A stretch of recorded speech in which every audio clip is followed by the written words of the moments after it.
जय हिंद साथियों, स्वागत है आपको हमारे चैनल पीसीएस दर्पण पे। आज का सेशन जो देख रहे हैं दोस्तों, रुक्मिणी प्रकाशन का बीएसएससी बिहार कर्मचारी चयन आयोग द्वितीय इंटर स्तरीय संयुक्त प्रवेश परीक्षा 2023 का जो है अति महत्वपूर्ण टेस्ट सीरीज हम लोग जो डेली वाइज पे 24 सेट है वो हम लोग डेली वाइज पे लगा रहे हैं। आज का जो सेशन होने वाली है हम लोग का वो कौन सा सेशन है दोस्तों, मैंने इससे पहले द प्लेटफॉर्म का कौन सा कराया था, टेस्ट सीरीज 5 कराया था। आज जो हम लोग 4 करने वाले हैं दोस्तों, ठीक है। आपको बताए थे पहले ही कि ये सरप्राइज टेस्ट रहेगा आपका रुक्मिणी प्रकाशन, लेकिन यूनिक पब्लिकेशन का वो क्रम वाइज चलेगा। ये सरप्राइज देखिए, आज कल हमने ये 5 कराया था, आज हम 4 करा रहे हैं और नेक्स्ट डे क्या हो सकती है ये हमें भी नहीं पता, ठीक है। तो ये आज हम लोग 4 करने वाले हैं। तो आइए सेशन को स्टार्ट करते हैं। आप हमारे चैनल पे नए तो सब्सक्राइब कर लीजिएगा ताकि नेक्स्ट ऑन वीडियो सबसे पहले आप तक पहुंचेगी। तो इस सेशन में अति महत्वपूर्ण होने वाला है ये सेशन द रुक्मिणी प्रकाशन द प्लेटफॉर्म का। देखिए यहाँ पे जो हमारा पहला ये टेस्ट सीरीज 4 है, इसे ही हम लोग आज सॉल्व करने वाले हैं। और जैसे पूरे खत्म हो जाएगी ना दोस्तों, ये टोटल 24 के 24 जब खत्म हो जाएगी तो इसका मैराथन क्लासेस में लाऊंगा। अति महत्वपूर्ण होगी।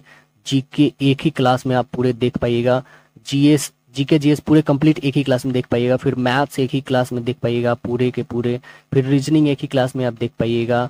इतना महत्वपूर्ण ये क्लास होने वाली है, तो इस क्लास से जरूर जुड़े रहिए। अति महत्वपूर्ण होने वाले हैं आपकी ये सेशन, है ना। तो आइए हम लोग इस सेशन को स्टार्ट करते हैं। तो देख रहे हैं आज का जो हम लोग का सरप्राइज टेस्ट है वो टेस्ट सीरीज नंबर 4 है। तो आइए इसको भी हम लोग बना के देखते हैं क्या स्कोर रहता है हम लोग का। देखिए इसमें पहला प्रश्न क्या बनता है। पहला प्रश्न बनता है हम लोग का कि एडवोकेट जनरल मतलब महाधिवक्ता के पद का उल्लेख संविधान के कौन से अनुच्छेद में किया गया है। बताइए आंसर इसका क्या बनेगा। तो महाधिवक्ता की उल्लेख जो है भारतीय संविधान में अनुच्छेद 165 में किया गया है ना। तो आंसर हम लोग का बनेगा राइट आंसर ऑप्शन सी बनेगा। भारतीय संविधान के अनुच्छेद 165 के अंतर्गत जो है राज्यपाल के द्वारा, किसके द्वारा दोस्तों, राज्यपाल के द्वारा जो है महाधिवक्ता यानी एडवोकेट जनरल की नियुक्ति की जाती है। महाधिवक्ता राज्यपाल के प्रसाद पर्यंत पद धारण करते हैं। महाधिवक्ता जो है राज्य का सर्वोच्च विधि अधिकारी होते हैं। क्या होते हैं, सर्वोच्च विधि अधिकारी होते हैं, मतलब कानून विधि अधिकारी होते हैं, ठीक है। और यह उच्च न्यायालय के न्यायाधीश की अहर्ता रखते हैं। महाधिवक्ता बता दे राज्यपाल के द्वारा सौंपे गए विधि संबंधी विषयों पर राज्य सरकार को सलाह दे सकता है।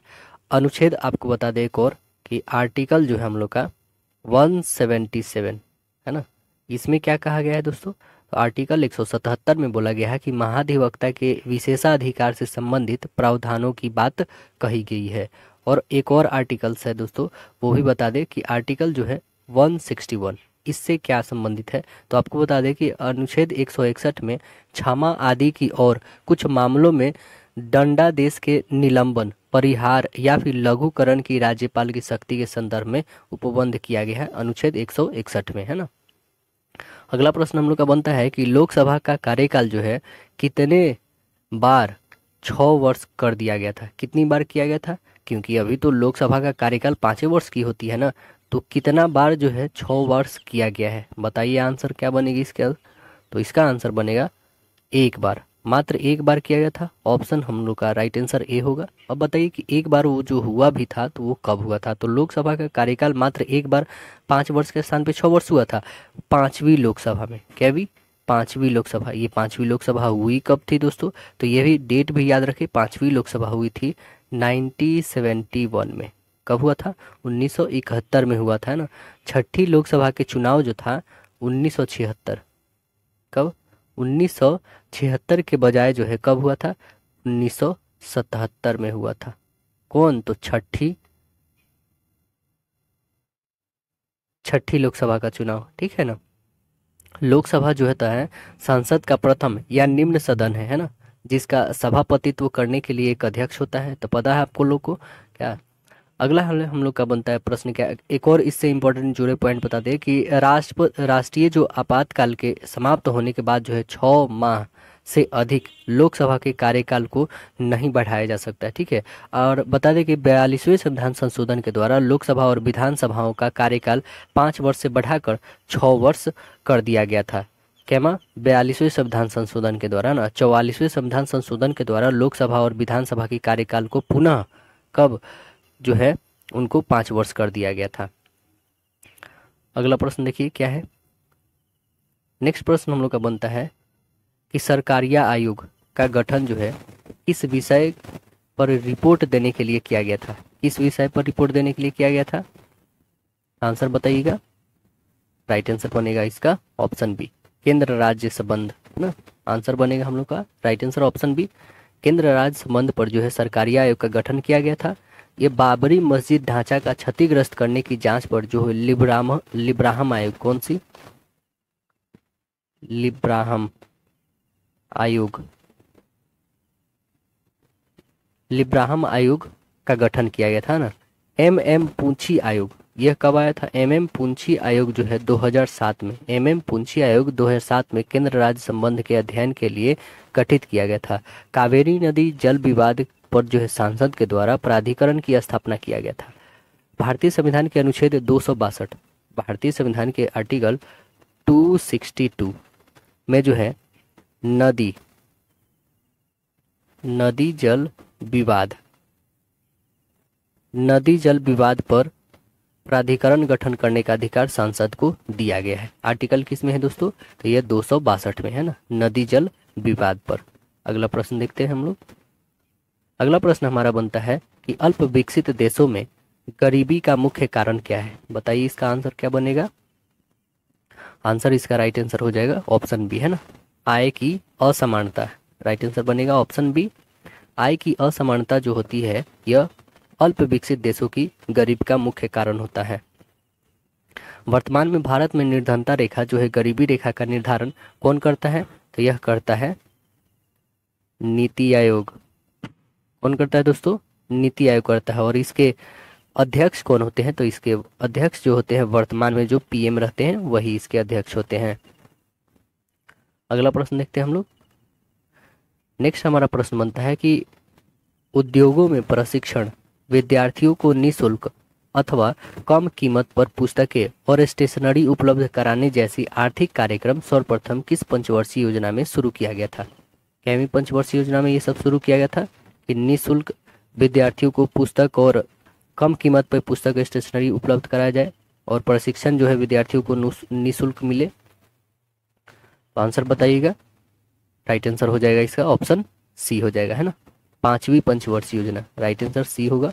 पांचवी पंचवर्षीय योजना जो था ये मात्र कितने वर्षों तक चला था दोस्तों? तो ये भी याद रखें, मात्र 4 वर्षों तक चला था, है ना। पांचवी पंचवर्षीय योजना 4 वर्षों तक चला था। इस पर बता दें कि पंचवर्षीय योजना में आर्थिक कार्यक्रम सर्वप्रथम पांचवी पंचवर्षीय योजना में शुरू किया गया था। कौन सा? तो आर्थिक कार्यक्रम, आर्थिक जो कार्यक्रम था सबसे पहले पांचवी पंचवर्षीय योजना में शुरू किया गया था।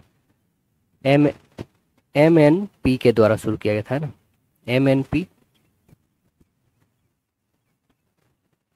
अगला है हमारा, इसमें पॉइंट बनता है कि विश्व के बाजारों में व्याप्त असाधारण कीमत वृद्धि को ध्यान में रखकर पांचवी पंचवर्षीय योजना को संशोधित करना पड़ा था। अगला प्रश्न देखिए। नेक्स्ट हमारा प्रश्न बनता है कि डैश के बाद अवधि के दौरान जो है खाद्यान्नों विशेषतः गेहूं के उत्पादन में बहुत ही वृद्धि हुई थी। कब हुआ था दोस्तों? तो आंसर क्या बनेगा इसका बताइए। राइट आंसर बनेगा ऑप्शन डी, 1966। देखिए 1966 के बाद जो है अवधि, 1966 की अवधि के बाद जो है खाद्यान्न जैसे गेहूं की कीमत में वृद्धि हुआ था। यह हरित क्रांति शुरू हुआ था उस समय। क्या हुआ था दोस्तों? हरित क्रांति। यह कब होता है हरित क्रांति? तो 1966 से लेकर के 1967 के बीच में यह शुरू किया जाता है। और हरित क्रांति का सबसे अधिक सकारात्मक प्रभाव जो है यह किस पे कर पड़ा था? तो गेहूं पे पड़ा था दोस्तों, ठीक है, जिसकी पैदावारी लगभग आपको बता दें 300% जो है वृद्धि किया गया था। कितना बढ़ा था? 300%, है ना। और एम एस स्वामीनाथन जो है यह क्या है? भारत में हरित क्रांति के जनक है। हरित क्रांति के जनक कौन है? MS स्वामीनाथन। और वर्गीज कुरियन को भारत का श्वेत क्रांति का जनक माना जाता है, वर्गीज कुरियन को, है ना। अगला प्रश्न हम लोग देखते हैं। पद फोर्थ स्टेट संबंधित है किससे? फोर्थ स्टेट यानी हम लोग फोर्थ पिलर जो बोलते हैं हमारे संविधान का, वो किसको बोलते हैं? तो बताइए क्या हो जाएगा? आंसर इसका डी बनेगा, प्रेस को हम लोग बोलते हैं। तो राइट आंसर यहाँ पे ऑप्शन डी बनेगा। लोकतंत्र में लोकतंत्र के 3 स्तंभ कौन कौन है? विधायिका है ना, विधायिका, दूसरी क्या है? कार्यपालिका, कार्यपालिका, तीसरी क्या है? न्यायपालिका है ना, न्यायपालिका। तो चौथी क्या है दोस्तों? चौथी है प्रेस की स्वतंत्रता है ना, यानी प्रेस के बारे में गई है।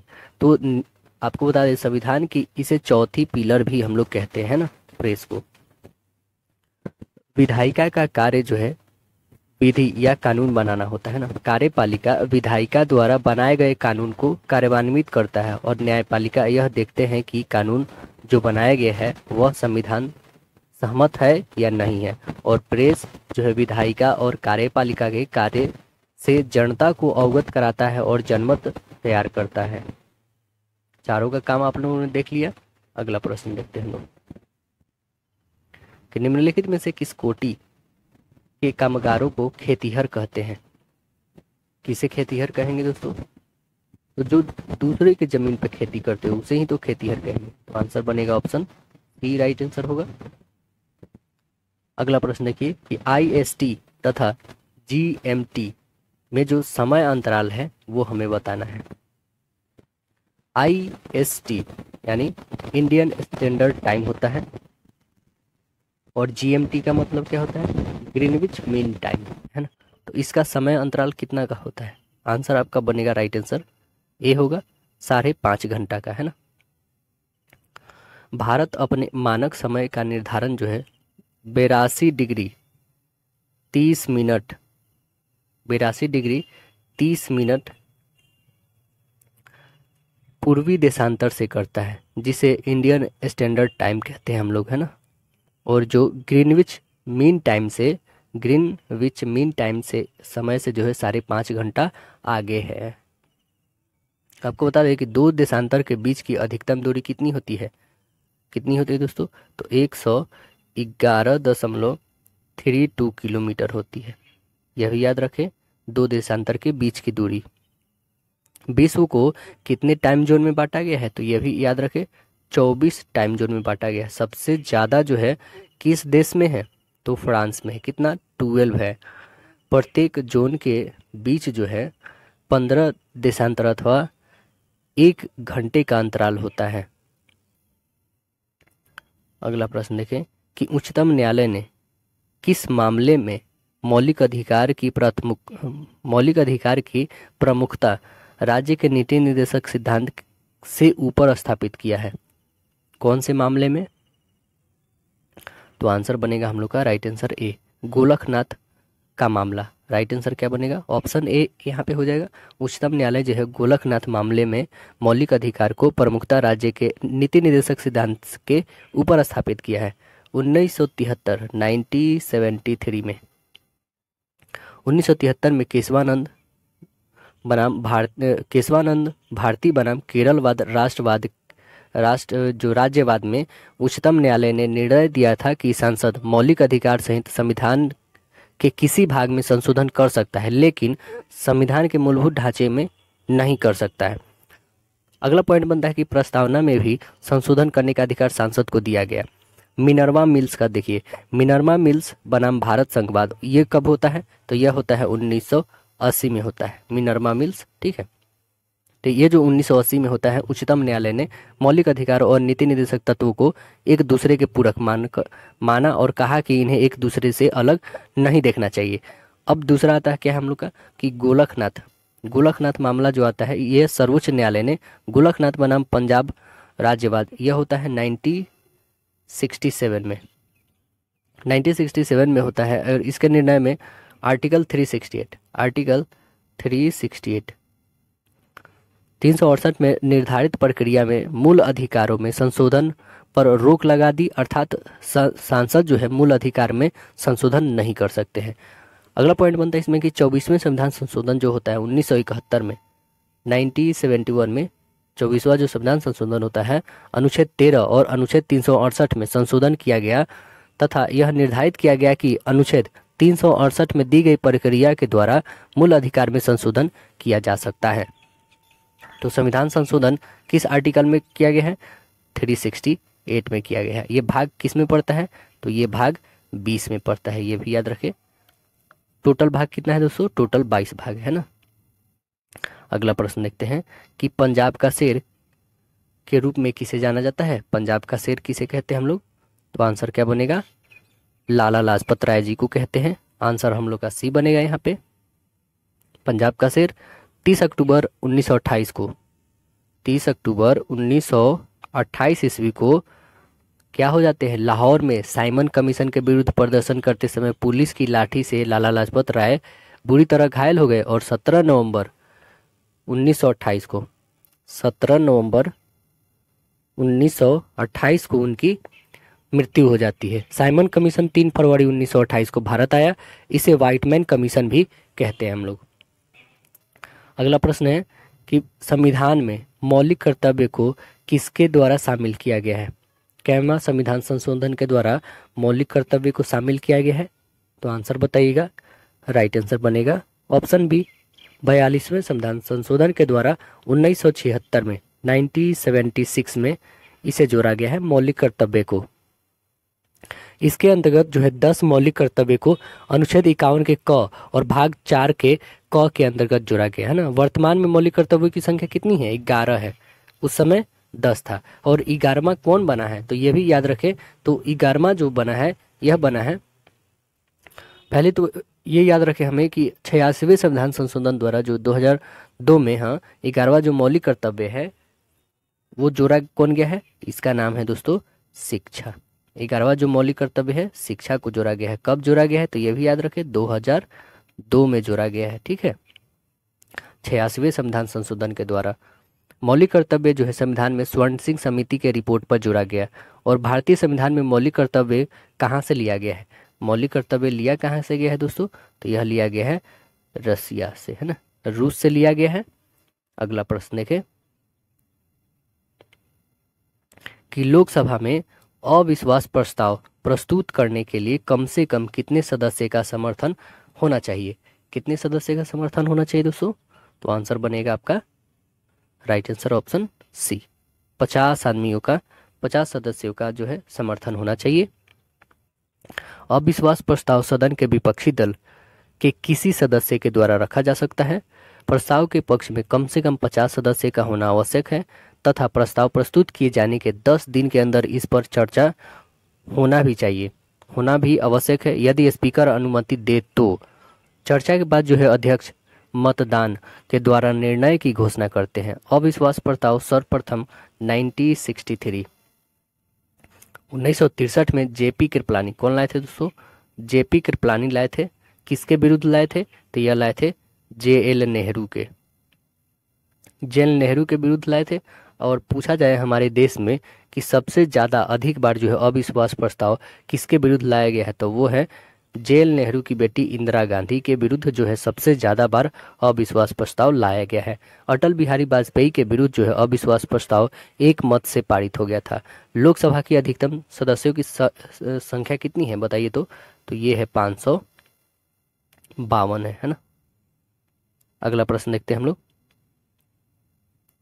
नेक्स्ट हमारा प्रश्न बनता है कि भारत में उच्चतम न्यायालय के न्यायाधीश के रूप में नियुक्त करने के लिए निम्नलिखित में से कौन सी अर्हताएं जो है अनिवार्य नहीं, मतलब आवश्यक नहीं है? कौन आवश्यक नहीं है? भारत का नागरिक होना चाहिए, बिल्कुल होना ही चाहिए। आयु कम से कम 35 वर्ष होना चाहिए, ऐसा तो कुछ बोला नहीं गया है कि हाँ कम से कम 35 होना चाहिए तब। ये कोई पॉलिटिशियन के लिए एलिजिबल है, ना कि ये कोई हम जो एलिजिबल ये जैसे हाई कोर्ट हो गया, सुप्रीम कोर्ट हो गया, उस सब के लिए ऐसा कुछ एलिजिबल नहीं है कि हाँ 35 साल की हो तभी उस पर बैठना है। एक या अधिक उच्च न्यायालयों में कम से कम 10 वर्ष तक एडवोकेट के रूप में प्रैक्टिस कर चुके हैं, ये भी होनी चाहिए। एक प्रतिष्ठित विधिवेता होना चाहिए, बिल्कुल सही। तो हमारा आंसर क्या बन रहा है? राइट आंसर बी यहाँ पे बन रहा है ऑप्शन। अगला प्रश्न देखते हैं हम लोग। और बता दें एक और पॉइंट दोस्तों कि भारतीय संविधान में हमारा अनुच्छेद 124 से लेके 147 के बीच क्या चीज़ की बात किया गया है? तो इसके बीच में सर्वोच्च न्यायालय संबंधित प्रावधानों के बारे में दिया गया है ना। और संविधान के अनुच्छेद जो है 214 से लेके 232 के बीच में उच्च न्यायालय संबंधित प्रावधान दिए गए हैं। अगला प्रश्न देखते हैं। आर्यों का भारत में प्रथम अस्थायी आवास था, कहाँ पर था? आंसर बनेगा इसका डी, पंजाब और अफगानिस्तान था। ठीक है ना, तो पंजाब इसमें दिया हुआ ऑप्शन, तो पंजाब मारेंगे। मैक्स मुलर ने आर्यों का मूल निवासी जो है मध्य एशिया को माना है। आर्यों के द्वारा निर्मित सभ्यता जो थी वो कैसी थी? तो यह सभ्यता जो थी वैदिक सभ्यता थी। ठीक है, कैसी थी? वैदिक कहलाती थी। यह एक ग्रामीण सभ्यता थी। ठीक है, आर्य की भाषा कैसी थी? तो आर्य की भाषा संस्कृत थी। कैसी थी? संस्कृत थी। और आर्य शब्द जो है वास्तविक में भाषा समूह को इंगित करता है। अगला प्रश्न देखते हैं हम लोग कि उपनिषद जो है पुस्तकें डैश पर है, किस पे आधारित है उपनिषद? तो आंसर क्या बनेगा हम लोग का? राइट आंसर सी बनेगा, दर्शन पर आधारित है ना। उपनिषद पुस्तकें दर्शन पे है। और उपनिषद की संख्या टोटल कितनी है? तो यह भी याद रखें 108 है। उपनिषदों की संख्या टोटल कितनी है? 108 है, जिनमें 13 को मूलभूत जो है उपनिषदों की श्रेणी में रखा गया है। इसमें यज्ञ से जुड़े दार्शनिक विचार, आत्मा, ब्रह्मा आदि का व्याख्या किया गया है ना। उपनिषद का अर्थ होता क्या है? निष्ठा पूर्वक पास बैठना, मतलब गुरु के पास शिष्य का बैठना। उत्तर वैदिक काल के अंतिम चरण में है जो है उपनिषद की रचना किया गया था। उपनिषद को जो है वेदांत भी कहते हैं। क्या कहते हैं उपनिषद को? वेदांत। यह भी याद रखें, वेदांत उपनिषद को ही कहते हैं। उपनिषद जो है भारतीय आध्यात्मिक चिंतन का शुरुआत और चरम भी है। अगला प्रश्न देखें कि नेसेट किस देश की सांसद का नाम है? नेसेट किस देश का सांसद का नाम है दोस्तों? तो आंसर बनेगा आपका राइट आंसर डी, इजराइल का है। और बता दें दोस्तों मंगोलिया, मंगोलिया का क्या है? तो इसे भी याद रखें। देखिए मंगोलिया का है खुराल। क्या है दोस्तों? मंगोलिया का खुराल है। ताइवान का क्या है? ताइवान का युवान है। ताइवान का युवान है। स्पेन का क्या है? स्पेन का जो है दोस्तों कॉर्टेस, कॉर्टेस है। और इजराइल का तभी आपने देख ही लिया, नेसेट है इजराइल का।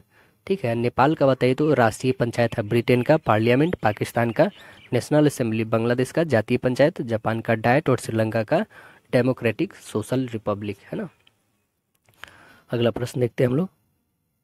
नेक्स्ट हमारा प्रश्न बनता है कि पंचवर्षीय योजना के मसौदे को अंततः कौन अनुमोदित करता है? कौन अनुमोदित करेंगे दोस्तों? तो आंसर बनेगा ऑप्शन बी, यहाँ पे राष्ट्रीय विकास परिषद के द्वारा जो है इस मसौदे को अनुमोदित किया जाता है, पंचवर्षीय योजना को, है ना।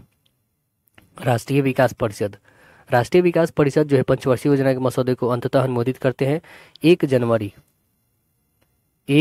2015। 1 जनवरी 2015 को मंत्रिमंडल के एक प्रस्ताव के तहत एक नई संस्था, उसका नाम क्या है? नीति आयोग, है ना। इसका नाम है नीति आयोग का गठन किया गया, जो योजना आयोग के स्थान ले लिया, है ना। पंचवर्षीय योजना के भावी स्वरूप आदि के संबंध में यह आयोग सरकार को सलाह देती है। नीति आयोग की संरचना में जो है प्रधानमंत्री इसके पदेन अध्यक्ष होते हैं। नीति आयोग के वर्तमान उपाध्यक्ष कौन है? तो ये भी याद रखें, वर्तमान उपाध्यक्ष यदि पूछे दोस्तों तो अभी जो है वर्तमान में श्री सुमन बेरी है। ठीक है, श्री सुमन बेरी उपाध्यक्ष हैं अभी। और नीति आयोग के प्रथम उपाध्यक्ष पूछे तो यह जो है पनगडिया, इनका नाम है अरविंद पनगडिया। अरविंद पनगडिया, पनगडिया।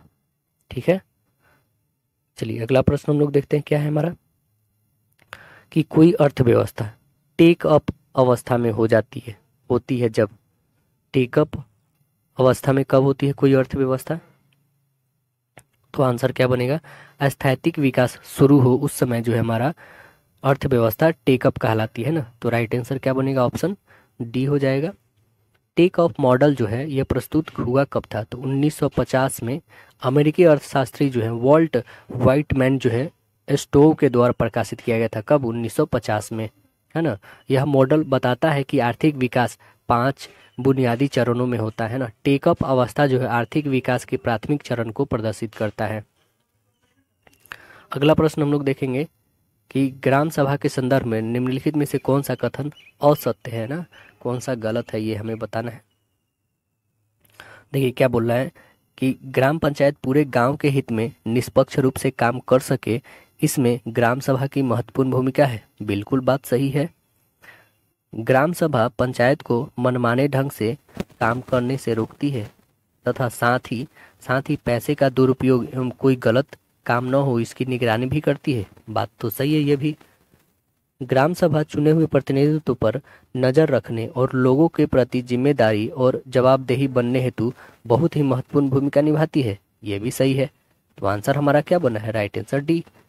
सभी कथन क्या है? सत्य है। अगला प्रश्न देखिए। नेक्स्ट हमारा प्रश्न बनता है कि यूरोप तथा अफ्रीका को कौन सी जल संधि जो है अलग करती है? बताइए कौन सी जल संधि अलग करती है यूरोप और अफ्रीका को? आंसर बनेगा हमारा राइट आंसर बी। जिब्राल्टर की जो जल संधि है वो यूरोप और अफ्रीका को अलग करती है। जिब्राल्टर जल संधि जो है भूमध्य सागर को अटलांटिक महासागर को जोड़ती है। जिब्राल्टर जल संधि यूरोपीय देश जो है स्पेन तथा अफ्रीकी देश जो है मोरक्को के बीच में है ना, स्पेन और मोरक्को के बीच में है। मोरक्को के बीच में है, ठीक है ना। स्पेन जो है ये यूरोप का पड़ता है और मोरक्को अफ्रीका देश का है ना। इस दोनों के बीच में है यह जिब्राल्टर की जल संधि।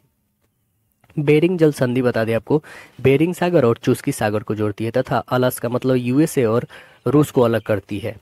और पाक जल संधि तो पता है, मन्नार की खाड़ी बंगाल की खाड़ी को जोड़ती है तथा भारत श्रीलंका को अलग करती है।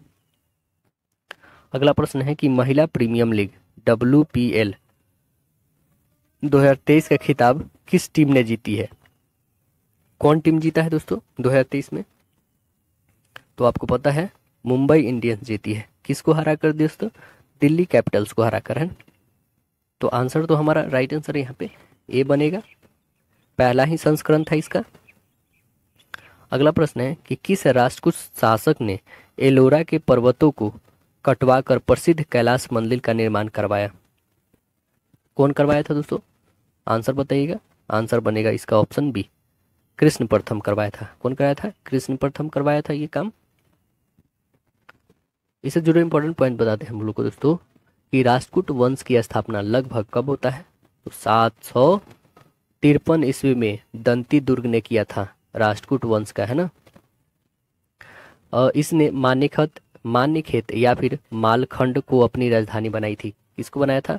मालखेत या फिर मालखंड भी बोल सकते हैं, मालखंड को अपनी राजधानी बनाई थी। राष्ट्रकूट वंश के जो है प्रमुख शासक कौन थे? तो कृष्ण प्रथम। एलोरा का जो और भी बहुत सारे रहे थे, इंद्र द्वितीय, कृष्ण द्वितीय, कृष्ण तृतीय, है ना, अमोघ वर्ष और गोविंद तृतीय भी रहे थे। देखिए अगला पॉइंट बनता है इसमें कि एलोरा एवं एलिफेंटा जो महाराष्ट्र जो है गुहा मंदिर का निर्माण राष्ट्रकूट के समय में ही हुआ था। एलोरा में 34 शैलकृत गुफाएं हैं। इसमें 1 से लेकर 12 तक जो है बौद्ध के बारे में। 34 जो गुफाएं हैं इसमें 1 से लेकर 12 तक किसके बारे में है? बौद्ध के बारे में, ठीक है। 1 से लेकर 12 में। और 13 से लेकर 29 में किसका वर्णन किया गया दोस्तों? 13 से 29 तक हिंदू का, ठीक है। 13 से लेकर 29 तक हिंदू और 30 से लेकर 34 तक के बीच में किसका है उल्लेख? तो इसमें जो है जैन धर्मों का है, ठीक है। ये याद रखें, बहुत ही इंपॉर्टेंट है। एलोरा में, ठीक है ना, एलोरा में टोटल जो है 34 शैलकृत गुफाएं हैं। एलोरा के लिए है हम लोग का ये। एलोरा 1 से 12 तक बौद्ध, 13 से 29 हिंदू और 30 से 34 में जैन धर्म का उल्लेख है। दंती दुर्ग के चाचा एवं उत्तराधिकारी कृष्ण प्रथम ने बादामी के चालुक्य के अस्तित्व को पुनः समाप्त कर दिया था। अगला प्रश्न देखते हैं हम लोग क्या है। प्रश्न है हमारा कि सुल्तानगंज मतलब जो बिहार में भागलपुर के निकट में खोजी गई गौतम बुद्ध की विशाल प्रतिमा किस काल की प्रतिमा मानी जाती है? किस काल की प्रतिमा मानी जाती है? तो आंसर क्या बनेगी दोस्तों? गुप्त काल की। आंसर बनेगा राइट आंसर यहाँ पे डी हो जाएगा ऑप्शन। गुप्त काल में जो है चांदी के सिक्के के रुपयक कहते थे। क्या कहा जाता था? रुपयक कहा जाता था। चांदी के सिक्कों के रुपयक कहा जाता था। नगर शैली में जो है मंदिर बनाने की कला जन्म जो है गुप्त काल में हुई हुई है। अर्धनारीश्वर की अवधारणा का विकास जो है गुप्त काल में ही हुआ है। कुषाण काल में सबसे अधिक विकास जो है वास्तुकला के क्षेत्र में हुआ था। इसी काल में बुद्ध की खड़ी प्रतिमा का निर्माण हुआ। पुष्यमित्र शुंग, जिन्हें शुंग वंश की नींव डाली। नंद वंश का संस्थापक जो है महापद्मनंद थे। मौर्य वंश का संस्थापक चंद्रगुप्त मौर्य का जन्म लगभग 345 ईसा पूर्व में हुआ था। अगला प्रश्न हम लोग का बनता है कि जब किसी कार्य में आवश्यकता से अधिक लोग लगे हो तो इसे किस नाम से जानते हैं हम लोग? इसे किस नाम से जानेंगे दोस्तों? तो आंसर बनेगा प्रच्छन्न बेरोजगारी के नाम से इसे जानेंगे ना। आंसर बनेगा ऑप्शन नंबर सी हो जाएगा। प्रच्छन्न बेरोजगारी जो है कृषि क्षेत्र में देखने को मिलती है। इसे अदृश्य बेरोजगारी के नाम से भी जानते हैं। ऐसी बेरोजगारी जो मौसम के आधार पर उत्पन्न होती है उसे हम लोग कहते हैं मौसमी बेरोजगारी, ठीक है ना। ऐसी बेरोजगारी जो मौसम में उत्पन्न होती है। मौसमी बेरोजगारी वह है जिसमें श्रमिक को किसी विशेष अवधि में कार्य मिलता है और बाद में वह कुछ समय के लिए बैठना पड़ता है। अगला प्रश्न है हमारा कि रेणुकूट किस उद्योग के लिए प्रसिद्ध है? किस उद्योग के लिए प्रसिद्ध है दोस्तों? तो आंसर क्या बनेगा? तो राइट आंसर इसका बनेगा ऑप्शन बी, एल्युमिनियम के लिए यह प्रसिद्ध है। रेणुकूट जो है कहाँ पे पड़ता है दोस्तों? यह जो है यूपी में पड़ता है रेणुकूट, ठीक है, उत्तर प्रदेश में अवस्थित है। रेणुकूट में जो है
1954 में किया गया था। कब? 1954 में किया गया था।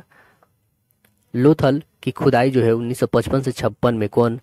एस.आर. राव के द्वारा किया गया था। मोहनजोदड़ो सिंधु नदी के किनारे पाकिस्तान के सिंध प्रांत लरकाना जिले में स्थित है ना। कालीबंगा जो है घग्गर नदी के किनारे राजस्थान के हनुमानगढ़ जिले में स्थित है। आलमगीरपुर जो है हिंडन नदी के किनारे उत्तर प्रदेश के मेरठ जिले में स्थित है। अगला प्रश्न हमारा कि गुजरात में सैनिक सफलता प्राप्त करने वाला पहला मुगल शासक कौन था? तो कौन था दोस्तों? आंसर बनेगा अकबर नहीं बल्कि अकबर से पहले इसके पिताजी हुमायूं थे। आंसर यहाँ पे राइट आंसर बी बनेगा। इसके बाद अकबर भी जीता था किसको? गुजरात को, है ना। तो उससे पहले इसके पिताजी हुमायूं जीते थे। अकबर ने 1972 में गुजरात को विजय किया था, है ना। ये कब किया था? 1972 में, लेकिन इससे भी पहले हुमायूं जीता था। इसके उपलक्ष्य में वो बुलंद दरवाजा बनाया था अकबर। औरंगजेब ने मंदिरों को तोड़ने का आदेश दिया, जिसमें गुजरात का सोमनाथ मंदिर, बनारस का विश्वनाथ मंदिर और मथुरा का केशवनाथ मंदिर प्रमुख था। अकबर ने गुजरात का शासक जो है मुजफ्फर शाह तृतीय का पराजित किया था। अकबर के द्वारा जो गुजरात पर पुनः अधिकार के लिए किया गया सैन्य अभियान को स्मिथ ने विश्व के सबसे अधिक दूरगामी सैन्य अभियान कहा है। हुमायूं ने गुजरात के शासक बहादुर शाह को पराजित किया था इससे पहले। अगला प्रश्न बनता है हम लोग का, दांत का मंदिर कहाँ है? बताइए दांत का मंदिर कहाँ पे दोस्तों? तो आंसर बनेगा राइट आंसर बी। देखिए दांत का मंदिर यहाँ पे ये रावण का नहीं है। दांत का मंदिर यहाँ पे हमारे गौतम बुद्ध के दांत वहाँ पे वर्तमान में रखी हुई है, इसलिए वहाँ पे दांत का मंदिर से नाम से प्रसिद्ध है वो, है ना। तो आंसर बनेगा क्या दोस्तों? राइट आंसर बी होगा।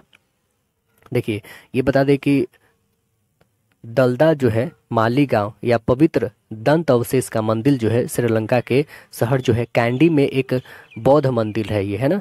कैंडी की पूर्व राजधानी जो है शाही महल परिसर में स्थित इस मंदिर को महात्मा बुद्ध के दांत रखे गए हैं। यूनेस्को ने दांत का मंदिर को विश्व विरासत स्थल भी घोषित कर दिया है। कैंडी में जो है पेराहेरा, क्या दोस्तों? तो पेराहेरा, है ना, पेराहेरा जो है यह उत्सव मनाया जाता है वहाँ पे, ये भी बहुत इंपॉर्टेंट पॉइंट है। ये उत्सव मनाया जाता है ना। दांत माता का मंदिर जयपुर के जमुआ रामगढ़ में स्थित है। दांत माता पूछे ना तब वो कहाँ पे हो जाएगा, हमारे भारत में जमुआगढ़ में हो जाएगा, जयपुर में। लेकिन कि दांत का मंदिर पूछे तो श्रीलंका में होगा, है ना। अगला प्रश्न देखिए कि किस वंश के शासक को हुनों के आक्रमणों का सामना करना पड़ता है। किस वंश को करना पड़ा था दोस्तों, तो आंसर बन जाएगा राइट आंसर सी, गुप्तों को, है ना। उन्होंने 455 में, कब, 455 ईस्वी में भारत पर पहला आक्रमण किया, जिसने तत्कालिक गुप्त सम्राट जो है स्कंदगुप्त ने भारत से बाहर खदेड़ दिया। हुनों पर विजय के उपलक्ष्य में स्कंदगुप्त ने विष्णु स्तंभ बनवाया था। हुन आक्रमण का उल्लेख जो स्कंदगुप्त के भीतर गांव स्तंभ अभिलेख और जूनागढ़ अभिलेख में मिलता है। हुन नेता जो है तोड़मण और जो है मिहिर कुल ने भारत पर आक्रमण किया था। गुप्त वंश का पतन का एक कारण जो है हुन आक्रमण भी था। अगला प्रश्न देखते हैं कि संयुक्त राष्ट्र महासभा के 78वें सत्र के अध्यक्ष किसे चुना गया है। अभी भी वर्तमान में है वो, तो कौन है, आंसर बताइए। आंसर बनेगा इसका डेनिस फ्रांसिस है। डेनिस फ्रांसिस जो है 78वें सत्र के अध्यक्ष चुने गए हैं। और संयुक्त राष्ट्र महासभा की स्थापना कब होती है, तो 1945 को होता है। इसका मुख्यालय भी याद रखें कहाँ पे दोस्तों, तो न्यूयॉर्क में है। कहाँ पे है, न्यूयॉर्क अमेरिका में है। चलिए अगला प्रश्न हम लोग देखते हैं। नेक्स्ट हमारा प्रश्न है कि कांग्रेस के एकमात्र प्रतिनिधि की हैसियत से गांधी जी ने निम्नलिखित में से किस एक में उपस्थित हुए थे। कौन से गोलमेज सम्मेलन में उपस्थित हुए थे, तो आंसर बनेगा, आंसर बी बनेगा, द्वितीय गोलमेज सम्मेलन में उपस्थित हुए थे। कब, तो 1931 ईस्वी में, 1931 में उपस्थित हुए थे। भारतीय सांविधिक आयोग और बटलर समिति की रिपोर्ट पर विचार करने के लिए 1930, 1931 और 1932 क्रमशः प्रथम, द्वितीय और तीसरे गोलमेज सम्मेलन का आयोजन हुआ था। कहाँ पे हुआ था, तो यह होता है लंदन में आयोजित हुआ था। डॉक्टर भीमराव अंबेडकर को जो है लंदन में हुई तीनों गोलमेज सम्मेलन में अछूतों के प्रतिनिधित्व करने के लिए उनको बुलाया गया था। अगला प्रश्न है हमारा कि भारतीय सिनेमा का सर्वोच्च award Dada Saheb Phalke life time achievement award 2023 से किसे सम्मानित किया गया है। किसे सम्मानित किया गया दोस्तों, तो आंसर हमारा बनेगा right answer option C, Waheeda Rehman को सम्मानित किया गया है। इससे पहले आशा पारेख को किया गया था, है ना। तो आंसर हमारा इसमें राइट आंसर सी बनेगा। 2022 का है दोस्तों ये, इनको 2023 के लिए दिया गया, लेकिन इनको जो है 2020 के लिए 2022 में दिया गया है ना, आशा पारेख को। सबसे पहले किसको दिया गया था, तो यह भी याद रखें क्योंकि हमने यूनिक पब्लिकेशन में कराया था। सबसे पहले किसको दिया गया था दोस्तों, जो अभी हम लोग करा रहे हैं उसमें प्रीवियस ईयर में, तो वो पूछा था क्या कि भारतीय सिनेमा का सर्वोच्च अवार्ड जो है Dada Saheb Phalke life time achievement award सबसे पहले किसको दिया गया था, तो सबसे पहले देविका रानी को दिया गया था। ये भी याद रखें, देविका रानी को दिया गया था, ठीक है ना। और इनको पद्मश्री जो है 1972 में दिया गया था देविका रानी को। और पद्म भूषण पूछा जाए तो 2011 में दिया गया था। वाहिदा रहमान, इनकी फिल्म बहुत सारी है, प्यासा, गाइड, खामोशी, कभी कभी, है ना। और 2019 में बोले दोस्तों, यह दादा लाइफ टाइम अचीवमेंट अवार्ड जो है 2019 में किनको दिया गया था, तो रजनीकांत को। किसको दिया गया था दोस्तों, रजनीकांत, है ना, रजनीकांत जी को दिया गया था। अगला प्रश्न देखिए, भारत और पाकिस्तान के बीच शिमला समझौता जो है किस वर्ष हस्ताक्षर किया गया था, तो कब किया गया था दोस्तों, 1971 में जो युद्ध हुआ था उसके जस्ट बाद। तो आंसर क्या बनेगा, आंसर ए बनेगा यहाँ पे, राइट आंसर ए हो जाएगा यहाँ पे। देखिए 1971 जो है भारत पाक युद्ध के बाद भारत के शिमला में 2 जुलाई 1972 में एक संधि पर हस्ताक्षर हुआ, जिसमें शिमला समझौता कहते हैं हम लोग। इसमें भारत की तरफ से इंदिरा गांधी और पाकिस्तान की तरफ से जुल्फिकार अली भुट्टो शामिल थे, है ना। 10 जनवरी 1966 में ताशकंद समझौता हुआ था। कब, 1966 में ताशकंद समझौता होता है, ठीक है। और 3 दिसंबर से लेकर 16 दिसंबर के बीच 1971 में बांग्लादेश को लेकर भारत पाकिस्तान के बीच में हुआ था युद्ध। और 16 दिसंबर को बता दें भारत में विजय दिवस मनाया जाता है। 16 दिसंबर में भारत में विजय दिवस मनाते हैं हम लोग। शिमला समझौता जो है LOC का निर्धारण करता है, लाइन ऑफ कंट्रोल। और शिमला जो है शिमला सम्मेलन 1945 में हुआ था। शिमला सम्मेलन कब हुआ था, 1945 में हुआ था। अगला प्रश्न है तलवंडी जो अब पाकिस्तान में है किससे संबंधित पवित्र स्थान है? तो आंसर क्या बनेगा दोस्तों? सिखों के 10वें गुरु जो गुरु नानक जी से संबंधित है ना। तो सिख के 10 गुरु हुए हैं दोस्तों, उसको एक बार हम लोग नाम लेते हैं और देखते हैं कि 10 गुरु के क्रम वाइज में क्या है। ठीक है, पहला गुरु नानक, फिर गुरु अंगद, फिर गुरु अमर, फिर गुरु रामदास, फिर गुरु अर्जुन देव, गुरु हरगोविंद, गुरु हर किशन, गुरु हर राय और गुरु तेग बहादुर और लास्ट हमारे क्या बनते हैं? गुरु गोविंद सिंह, है ना। तो ये 10 हमने नाम लिया। अगला प्रश्न देखें, आर्य समाज की स्थापना कहाँ हुई थी? आर्य समाज की स्थापना कहाँ पे होती है दोस्तों? आंसर बनेगा, राइट आंसर ये होगा। कहाँ पे होती है? बॉम्बे में, है ना। कब होता है दोस्तों? तो 1875 ईस्वी में होता है। किसके द्वारा किया जाता है? स्वामी दयानंद सरस्वती जी के द्वारा किया जाता है। इनका मूल नाम क्या था? मूल नाम इनका मूल शंकर था, है ना। इनके गुरुजी का नाम विरजानंद थे। और यह आंदोलन के बाद जो है प्रभाव की प्रक्रिया के स्वरूप हिंदू धर्म में सुधार के लिए शुरू हुआ था। आर्य समाज की पवित्र पुस्तक कौन है? सत्यार्थ प्रकाश, दयानंद सरस्वती जी के द्वारा लिखा गया पुस्तक है। आर्य समाज ने हिंदू धर्म सुधार और शिक्षा के क्षेत्र में महत्वपूर्ण योगदान दिए हैं। स्वामी दयानंद सरस्वती ने सर्वप्रथम स्वराज शब्द का प्रयोग किया है। अगला प्रश्न देखिए, संसार का सबसे बड़ा गर्म मरुस्थल कौन सा है? सबसे गर्म मरुस्थल कौन है दोस्तों? सहारा। आंसर क्या बनेगा? राइट आंसर ए हो जाएगा, सहारा मरुस्थल है। अगला देखिए, निम्नलिखित में से कौन भारत के सांसद का भाग नहीं है? कौन है सांसद का भाग नहीं है दोस्तों? मंत्री परिषद जो है सांसद का भाग नहीं है। भारतीय संविधान में मंत्री परिषद जो है कार्यपालिका से संबंधित है। संविधान 79 में, संविधान के आर्टिकल अनुच्छेद 79 में लिखा गया है कि संघ के लिए एक सांसद होगा जो राष्ट्रपति और दोनों सदनों से मिलकर बनेगा। अगला प्रश्न हमारा बनता क्या है दोस्तों, कि भारत में शकों के प्रभुत्व को नष्ट करने वाला शासक कौन था? कौन था दोस्तों? तो आंसर बनेगा, राइट आंसर डी, चंद्रगुप्त द्वितीय थे। अगला प्रश्न बनता है कि सबसे अधिक महत्वपूर्ण ब्राह्मण ग्रंथ कौन है? सबसे महत्वपूर्ण ब्राह्मण ग्रंथ कौन है? शतपथ ब्राह्मण है दोस्तों। आंसर बनेगा, राइट आंसर बी हो जाएगा, शतपथ ब्राह्मण। अगला प्रश्न देखते हैं, कर्मकांडीय ग्रंथ को ब्राह्मण ग्रंथ कहते हैं। अगला प्रश्न है कि सूरत में अंग्रेजों की फैक्ट्री खोलने की आज्ञा देने के लिए फरमान जारी करने वाला पहला मुगल सम्राट कौन था? यह थे जहांगीर। आंसर बनेगा बी, जहांगीर। अंग्रेज की भारत में प्रथम व्यापारी कोठी फैक्ट्री जो सूरत में, वह कब खोली गई थी? तो यह खोली गई थी 1608 ईस्वी में।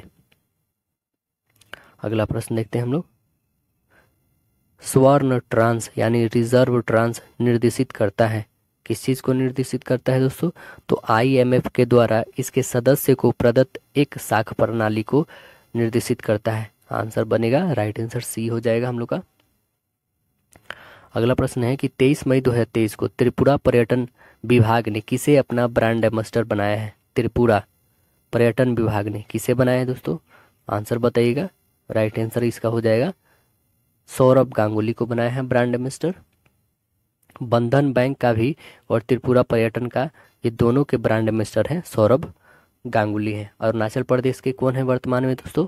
संजय दत्त है ना ब्रांड एम्बेसडर। चुनाव आयोग के कौन है? सचिन तेंदुलकर, राष्ट्रीय आइकन बनाया गया है इनको।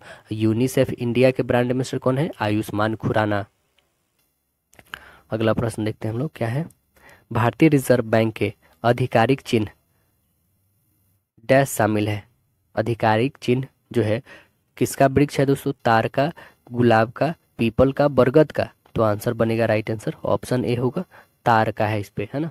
रिजर्व बैंक की, भारतीय रिजर्व बैंक 1 अप्रैल 1935 की स्थापना होता है। 1935 ये 1 अप्रैल को होती है ना, 1 अप्रैल 1935 में इसकी स्थापना होती है। और 1 जनवरी 1949 मतलब 1 जनवरी 1949 को इसका राष्ट्रीयकरण होता है। रिजर्व बैंक भारत का केंद्रीय बैंक है, इसका मुख्यालय मुंबई में स्थित है। अगला प्रश्न देखते हैं हम लोग क्या है, कि अंतर्राष्ट्रीय वन दिवस 2023 में फॉरेस्ट एंड हेल्थ थीम के साथ कब मनाया गया? कब मनाया गया दोस्तों? तो आंसर बनेगा ए, 21 मार्च को मनाया गया। राइट आंसर बनेगा ए, 21 मार्च। विश्व ओजोन दिवस कब मनाया जाता है? 16 सितंबर को मनाया जाता है। 16 सितंबर को मनाया जाता है। 7 अप्रैल को क्या मनाया जाता है? 7 अप्रैल को विश्व स्वास्थ्य दिवस मनाते हैं हम लोग।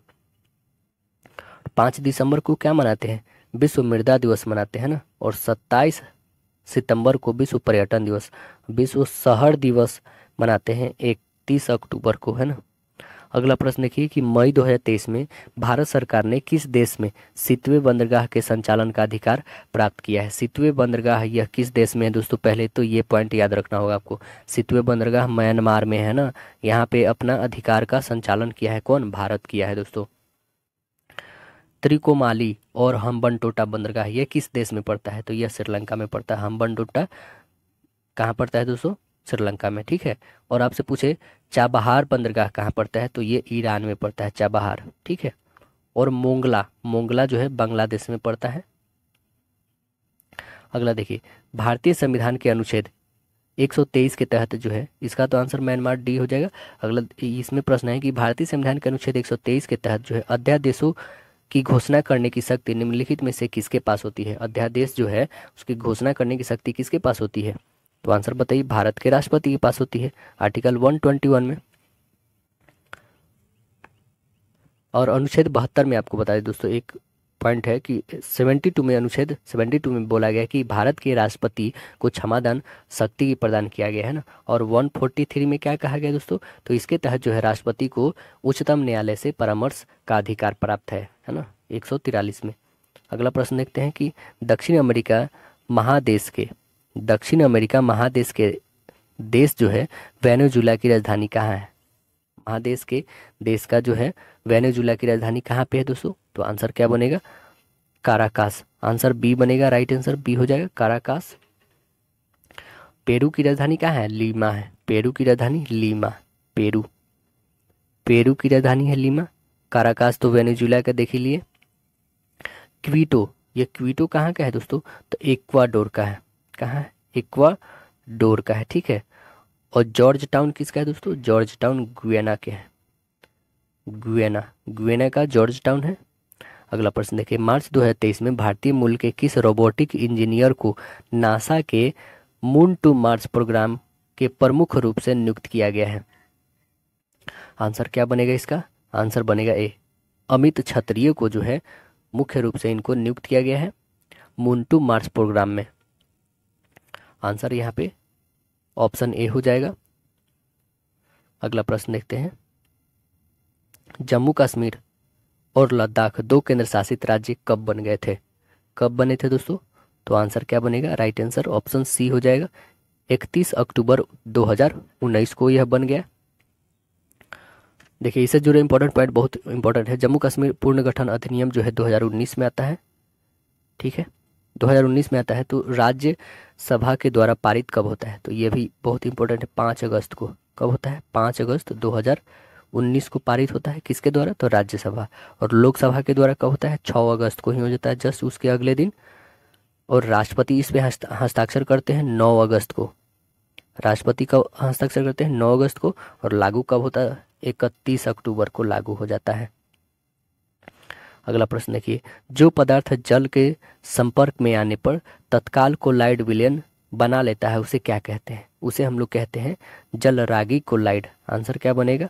ऑप्शन नंबर डी हो। क्या बनता है कि स्वतंत्र गति के लिए किसी वस्तु पर कोई बल लगाया गया, यदि बल का परिणाम तथा वस्तु का द्रव्यमान ज्ञात हो तो न्यूटन के दूसरे नियम की सहायता से हम क्या ज्ञात कर सकते हैं? बताइए क्या ज्ञात कर सकते हैं? तो वस्तु का त्वरण ज्ञात कर सकते हैं, बिकॉज एफ इक्वल क्या होता है? M A, force equal mass into acceleration. अगला प्रश्न देखिए, आंसर सी हो जाएगा। अबिंदुकता का दोष दूर करने के लिए निम्नलिखित में से किस लेंस का प्रयोग करना चाहिए? किस लेंस का प्रयोग करना चाहिए? तो आंसर बनेगा सिलेंडरी लेंस का। आंसर बनेगा ऑप्शन ए, सिलेंडरी लेंस हो जाएगा। अगला प्रश्न देखें कि एक दूसरे से डी दूरी पर स्थित एम और स्मॉल एम द्रव्यमान वाली 2 वस्तुओं के बीच लगने वाला आकर्षण बल डैश के व्युत्क्रमानुपाती होती है। तो आंसर क्या बन जाएगी? आंसर बनेगी उनके बीच की दूरी जो है वर्ग डी स्क्वायर होगा। आंसर बनेगा बी, राइट आंसर। अगला प्रश्न है कि पहले तापनयिक बल्ब का आविष्कार किया गया था, कब किया था? तो आंसर बनेगा थॉमस एडिसन किए थे। आंसर ए हो जाएगा यहाँ पे, थॉमस एडिसन। दांतों के अध्ययन से संबंधित विज्ञान को क्या कहते हैं? इसे कहते हैं ओडोंटोलॉजी। क्या बोलते हैं? ओडोंटोलॉजी कहेंगे इसे। अगला प्रश्न देखते हैं। नेक्स्ट प्रश्न में और भी दोस्तों जानते हैं इसमें ऑर्निथोलॉजी। ऑर्निथोलॉजी में किस चीज़ का अध्ययन किया जाता है बताइए। देखिए जैसे इसमें दोस्तों एक और भी दिया है हमारे पास, पोमोलॉजी। पोमोलॉजी में फूलों का अध्ययन किया जाता है। ऑस्टियोलॉजी में हड्डियों से संबंधित विज्ञान है ना। सिस्मोलॉजी भूकंप से संबंधित है। डेंड्रोलॉजी वृक्ष में झाड़ियों का अध्ययन है। और लिम्नोलॉजी जो है झीलों तथा अलवणीय जलीय पादपों का अध्ययन है। ठीक है। स्पर्मोलॉजी तो बीजों का अध्ययन से संबंधित है। अगला प्रश्न बनता है फॉर्मल्डिहाइड और पोटेशियम हाइड्रोक्साइड को गर्म करने पर क्या पाते हैं हम लोग? क्या मिलता है इससे? तो आंसर बनेगा right answer D, ethyl format बनता है। आंसर बनेगा इसका डी हो जाएगा। अगला प्रश्न है कि शरीर रचना विज्ञान का अध्ययन क्या कहलाता है? शरीर रचना विज्ञान का अध्ययन कहलाता क्या है? तो आंसर बनेगा answer A, anatomy. Answer right answer A हो जाएगा, एनाटॉमी। अगला प्रश्न देखते हैं हम लोग, कौन सी बीमारी सबसे तीव्र गति से फैलती है? वो कौन सी बीमारी है दोस्तों? तो आंसर क्या बनेगा? आंसर बनेगा राइट आंसर बी, प्लेग जो है ये बहुत ही तेजी से फैलती है। अगला प्रश्न है स्पाइरोगाइडा और प्लेनेरिया में डैश होता है, क्या होता है? तो इसमें होता है पूर्ण जनन। आंसर बनेगा राइट आंसर डी हो जाएगा, पूर्ण जनन। अगला प्रश्न देखिए कि नींद न आने के लिए प्रयुक्त डॉक्टरी शब्द क्या है? नींद न आने के लिए आंसर बनेगा इसका बी, इंसोमिनिया। इंसोमिनिया।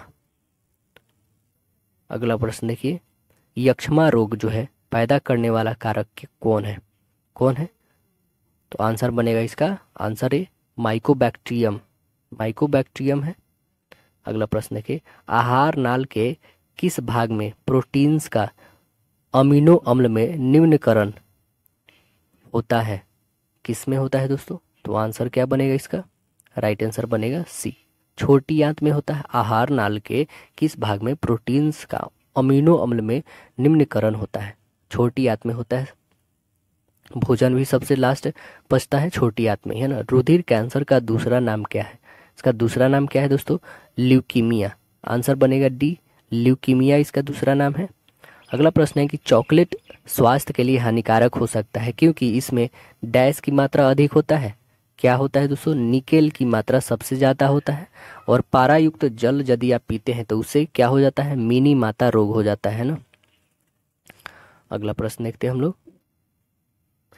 नेक्स्ट हमारा प्रश्न बनता है अतिचालक वे तत्व है, तो क्या होगा इसका आंसर बताइए। अतिचालक वे तत्व है, आंसर बनेगा राइट आंसर बी, जिनका प्रतिरोध बहुत निम्न तापमान लगभग शून्य हो जाता है, वे अतिचालक तत्व होते हैं। आंसर बनेगा बी। अगला प्रश्न देखते हैं। नेक्स्ट हमारा प्रश्न है कि एक ध्वनि की आवृत्ति जो है 50 हर्ट्ज और इसकी तरंग दैर्घ्य 4 मीटर, तो ध्वनि तरंग की चाल हमें बताना है कि क्या होगा। तो ध्वनि तरंग की क्या हो जाएगी दोस्तों? आवृत्ति गुने तरंग दैर्घ्य हो जाएगा। आवृत्ति दिया कितना है दोस्तों? तो आवृत्ति आपके पास 50 दिया है, तरंग दैर्घ्य 40 दिया है, मल्टीपल करिए कितना हो जाएगा? 200 मीटर पर सेकेंड। आंसर क्या बन जाएगा? राइट आंसर ऑप्शन ए हो जाएगा। अगला देखिए दौड़ के दौरान धावक का गुरुत्व केंद्र होता है, कहाँ पे होता है दोस्तों? तो राइट आंसर बनेगा ऑप्शन सी, शरीर के मध्य में होता है ना। अगला प्रश्न देखें रासायनिक रूप से मिल्क ऑफ मैग्नीशिया क्या होता है? रासायनिक रूप से मिल्क ऑफ मैग्नीशिया जो होता है मैग्नीशियम हाइड्रोक्साइड होता है। आंसर डी बनेगा। अगला है मैग्लेनियम एक मिश्र धातु है। मैग्लेनियम जो है एक मिश्र धातु है, किसका? तो एल्युमिनियम और मैग्नीशियम की। आंसर बनेगा राइट आंसर ए हो जाएगा। अगला प्रश्न है हमारा कि आंख का वह कौन सा भाग है जिसमें वर्णक होता है जो किसी व्यक्ति की आंखों का रंग निश्चित करता है, व्यक्ति की आंखों का रंग निश्चित करता है, तो आंसर बनेगा परितारिका, आइरिस जिसको हम लोग बोलते हैं। आंसर बनेगा ऑप्शन नंबर सी होगा। अगला देखिए, इलेक्ट्रॉन सूक्ष्मदर्शी के माध्यम से क्या देखा जाता है, क्या देखा जाता है दोस्तों? आंसर बनेगा जीवाणुओं तथा विषाणु मतलब वायरस की संरचना को देखा जाता है। आंसर बनेगा बी। अगला प्रश्न देखें, तो निम्नलिखित में से कौन सा तत्व जो है समान वर्ग से संबंधित है? कौन तत्व समान वर्ग से संबंधित है? आंसर बनेगा सी। आंसर हो जाएगा यहाँ पे सी। अगला प्रश्न देखते हैं हम लोग, वह उपकरण कौन सा है जिसमें समुद्र की गहराई मापने के लिए ध्वनि तरंग का प्रयोग किया जाता है? तो वह कौन सा यंत्र है दोस्तों? वह सोनार है। आंसर बनेगा बी हो जाएगा। अगला प्रश्न देखते हैं क्या है, किसके साथ जो है कास्टिक सोडा को उबालकर साबुन तैयार किया जाता है? किसके साथ किया जाता है दोस्तों? आंसर बनेगा डी, वसा के साथ जो है उबालकर क्या तैयार किया जाता है? कास्टिक सोडा को उबालकर तैयार किया जाता है साबुन। तो आंसर बनेगा हम लोग का राइट आंसर डी हो जाएगा। अगला प्रश्न देखें कि यह संख्या है, इसकी इकाई अंक हमें बताना है। तो इकाई अंक इसकी क्या हो जाएगी दोस्तों? इसकी इकाई अंक आंसर बनेगा सी, 8 होगा। वो कैसे होगा 8? तो देखिए 22 के पावर कितने हैं? 23। इसको 4 से डिवाइड करिए, 4 5 जा 20, रिमाइंडर कितना बचा? 3। 2 के पावर 3 करिए, इसे कितना करेंगे हम लोग? 2 × 2 × 2 कितना आ गया? 8। तो आंसर हमारे पास बने राइट आंसर सी। अगला देखिए, यदि दिए गए शंकु की ऊंचाई, यदि एक दिए हुए शंकु की ऊंचाई दुगुनी कर दी जाए तो आधार की त्रिज्या वही रहे, तो दी हुई शंकु के आयतन दूसरे शंकु के आयतन से अनुपात क्या होगा, यह बताना है आपको। तो आइए बताते हैं हम लोग। देखिए बना के आपसे भी बन जाएगी ये। देखिए पहले आपको बोला है क्या कि ऊंचाई दुगुनी कर दी जाती है। पहले हमारा h वही रहता है, ठीक है। अब h जो है 2 टाइम्स हो जाता है। पहले r वही रहता है, अभी भी r हमारा वही है, सेम ही है, ठीक है ना। तो देखिए शंकु का आयतन होता है क्या है? 1/3 पाई r स्क्वायर h होती है, by 1/3 pi r square h, यही ना निकालनी है। तो अब जो है हमारी 2 टाइम्स हो रही है h, ठीक है। 1/3 पाई से pi cancel, R square cancel, यानी h/2h रहेगा। तो h/2h, h से h कैंसिल यानी 1:2। तो राइट आंसर हमारे पास क्या बन रहा है? ऑप्शन नंबर सी बन रहा है ना। तो राइट आंसर 1:2। अगला प्रश्न देखते हैं कि वह छोटी से छोटी संख्या जिसमें 18, 27 तथा 36 से अलग अलग भाग देने पर शेष 5, 14 और 23 रहे हैं, तो वो कौन सी संख्या है हमें बताना है। तो कौन सी संख्या हो जाएगा दोस्तों? पहले तो आप क्या करिए कि 18 में से 5 को घटाइए, 27 में से 14, 36 में से 23 को घटा दीजिए। सभी में क्या आपका एक बचेगा? तो 13 घटाइएगा तो 13 निकलेगा। तो अभीष्ट संख्या जो है हमारे पास 18, 27 और 36, इसका एलसीएम ले लीजिए, ठीक है। 18, 27 और 36 इसका एलसीएम निकाल के और उसमें से 13 घटा दीजिएगा। तो टोटल एलसीएम निकालिएगा तो 108 आएगा, इसमें से 13 घटा दीजिए, जो घटाइएगा आंसर आ जाएगा। इसको घटाइएगा तो 95। तो राइट आंसर क्या हो जाएगा? Option A 95। अगला प्रश्न देखिए, दिया गया है श्रेणी 1, 2, 3, 4 plus dot dot dot dot ऐसे 1000 का योग हमें बताना है। तो देखिए इसका फॉर्मूला होता है दोस्तों, विदाउट फार्मूला ये बनेगा नहीं। इसका फॉर्मूला क्या होता है? तो n × n + 1/2 होता है। इसी फॉर्मूला के अकॉर्डिंग ये क्वेश्चन बहुत ही साधारण तरीके से बन जाएगा। n कहने का मतलब लास्ट टर्म जो दिया हुआ है वो है ना। तो आइए लास्ट टर्म रखते हैं, 1000 × 1000 + 1/2। इसे काटिएगा तो कितना हो जाएगा? 500। 500 में अब 1001 में मल्टीपल कर दीजिए। 500 × 1001 इसमें मल्टीपल करिएगा तो आपके पास आंसर कितना हो जाएगा? 5। आंसर आपके पास आ जाएगी 5,05,000 है ना। तो आंसर देखते हैं 5,05,000, ऑप्शन नंबर बी है। अगला प्रश्न देखिए, ये हमारे पास सीरीज दिया है, इसके बराबर हमें बताना है क्या। देखिए यहाँ पे इससे घटाइएगा तो क्या आएगा? 1 - 1/5 है, तो इसका एलसीएम ले लेंगे 1, एलसीएम ले लेंगे तो 5, यानी 5 में से 1 घटा, यानी कि आपके पास आएगा 4/5 मल्टीपल। इसको घटाइएगा तो कितनी आ जाएगी दोस्तों? 5/6, इसे घटाइए तो आपके पास 6/7। ऐसे हम लोग करते करते आएंगे तो यहाँ पे कितनी आ जाएगी लास्ट में हमारे पास, 100 में से 1 घटा यानी 99/100। यानी ये ऐसे ऐसे पूरे कट रहे हैं, आपके पास बच क्या रहे हैं, ऊपर में एक 4 और नीचे में यहाँ पे 100, तो 4/100 बच गए। इसको काटिए कितने टाइम्स में, 4 से इसे काटिएगा 25 टाइम्स में, तो कितने आ गए 1/25। आंसर बन गया राइट आंसर बी।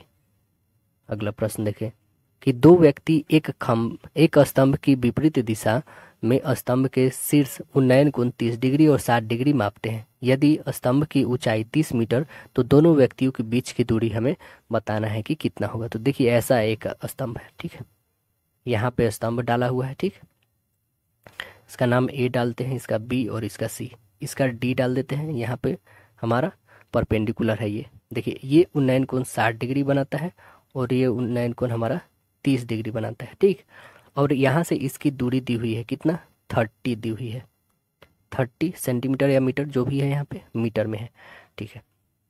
अब हम लोग पहले देखेंगे CAD में, इस वाले ट्रायंगल में देखेंगे। तो देखिए इस वाले ट्रायंगल में हमारे पास ये दिया हुआ है, ठीक है हम लोग, और हमारे पास ये 60 डिग्री दिया है, तो यहाँ से हम cot 60 लेके बना सकते हैं इजीली में। क्या cot 60 का होता है क्या है दोस्तों, तो cot 60 का हो जाएगा आपका कि बेस बट्टा परपेंडिकुलर, तो बेस AD हमारे पास नहीं है क्योंकि ये निकालना तो यही है ना, तो AD बट्टे ये लिखेंगे, ठीक है। ये ध्यान में रखें, इस फिगर को आप बना ले। तो देखिए AD/CD यानी हम लोग को क्या लिखना है, B/P लिखना है ना। तो देखिए यहाँ पे cot 60 डिग्री लिखना है, ठीक है। cot 60 का वैल्यू होता है क्या है दोस्तों, तो 1/√3 होता है, ठीक है। इसका वैल्यू दिया हुआ आपके पास कितना है, 30 दिया हुआ है, बाई ये तो नहीं दिया है, DC नहीं दिया हुआ, तो इसे क्रॉस मल्टीपल करिए तो कितना आ जाएगा, 31/√3 आ जाएगी, इतना आएगा ना आपके पास, ठीक है। ये हमारे पास कौन सा निकला दोस्तों, ये वाला निकला, ठीक है। अभी ये निकालना बाकी है क्योंकि हमें यही दूरी निकालना है ना, तो ये तो निकल गया, अब इसकी बारी, यानी इस ट्रायंगल में आएंगे तो इस ट्रायंगल में यही दिया है और ये फिर cot हम लोग ले लेते हैं, ठीक है। cot अब हमारा है cot 30 की बारी, ठीक है। तो आइए cot 30 की बारी हम रखते हैं, cot यहाँ पे रखेंगे हम लोग सेम, तो इसमें क्या हो जाएगा दोस्तों, इसमें रखेंगे BD/DC, यहाँ पे भी हम लोग रखेंगे B/P। cot 30 का वैल्यू, cot 30 का वैल्यू होता है क्या है, √3 होता है, ठीक है ना। तो √3 इक्वल में लिखेंगे हम लोग 30, एक का दिया हुआ ही है और बाई इतना, तो इसमें क्या हो जाएगा, इससे जाके इससे मल्टीपल हो जाएगा। तो यहाँ पे हम लोग BD इक्वल लिखेंगे क्या, इस 30 इंटू √3, ठीक है। अब देखिए दोनों हमें निकल चुका है, एक कितना निकला है दोस्तों 30/√3 और दूसरा निकला है 30 इंटू √3। इस दोनों को ऐड कर लेते हैं, 30/√3 और प्लस 30√3, यही आया ना। सभी को ऐड करते हैं, एलसीएम ले लेते हैं, 1 इसको लिखते हैं, एलसीएम √3 हो जाएगा, या फिर यहाँ पे कॉमन कर सकते हैं हम लोग 30, तो बच क्या जाएगा 1 + 3/√3, यही ना बच जाएगा हमारे पास। तो कितना हो जाएगा 30/1√3 हो जाएगा, इसको मल्टीपल करिएगा तो कितना हो जाएगा 120/√3, 120/√3। तो आंसर हमारे पास क्या बन रहा है, ऑप्शन नंबर सी। अगला प्रश्न है हमारा कि कौन सी धनराशि 2 वर्ष में 4% वार्षिक दर से चक्रवृद्धि ब्याज की दर से जो है 1352 रुपया हो जाएगी। तो हो जाएगी यानी ये मिश्र धन दिया हुआ है दोस्तों, तो 4% है, इससे हम लोग निकाल लेंगे सक्सेसिव मेथड पर। देखिए 4 + 4 + 4 × 4/100 लिखते हैं, तो ये 448 हो जाएगा, प्लस ये कितना हो जाएगा दोस्तों 16/100, तो टोटल कितना हो जाएगा 8.16% हो जाएगा। ये हमारा आ गया, क्या आया दोस्तों, तब ब्याज, और ब्याज में हम यदि मूलधन जोड़ लेते हैं तो हमारा मिश्रधन हो जाएगा, मिश्रधन के बराबर, तो जोड़ेंगे तो कितना हो जाएगा 108.16 बराबर कितना है 1352 रुपये, यही है ना। तो 100% बराबर क्या हो जाएगा हमारा 1352/108.16 गुने 100 हो जाएगा। इसे काटिएगा दोस्तों तो आपके पास कितनी आंसर आ जाएगी 1250, राइट आंसर बनेगा 1250, ऑप्शन नंबर सी हो जाएगा। अगला देखिए 2/3, 4/5 तथा 6/7 का महत्तम समापवर्तक यानी HCF हमें HCF फाइंड करना है। तो HCF फाइंड करने का आपको पता होना चाहिए, डिनोमिनेटर और न्यूमरेटर को क्या करना होता है दोस्तों। हमारा जो नोमिनेटर है और डिनोमिनेटर है, इसमें ऊपर वाले का फाइंड करना होता है HCF, और नीचे वाले का क्या निकालना होता है दोस्तों, LCM, है ना, ये करना होता है। तो हमें निकालना ही है HCF। ऊपर वाले का क्या हो जाएगा, 2 4 6, इसका होगा क्या दोस्तों, 2 होगा। नीचे वाले का एलसीएम ले लीजिए तो कितना आ जाएगा, क्योंकि कटने वाला तो कोई नहीं, तो सभी को मल्टीपल कर देते हैं।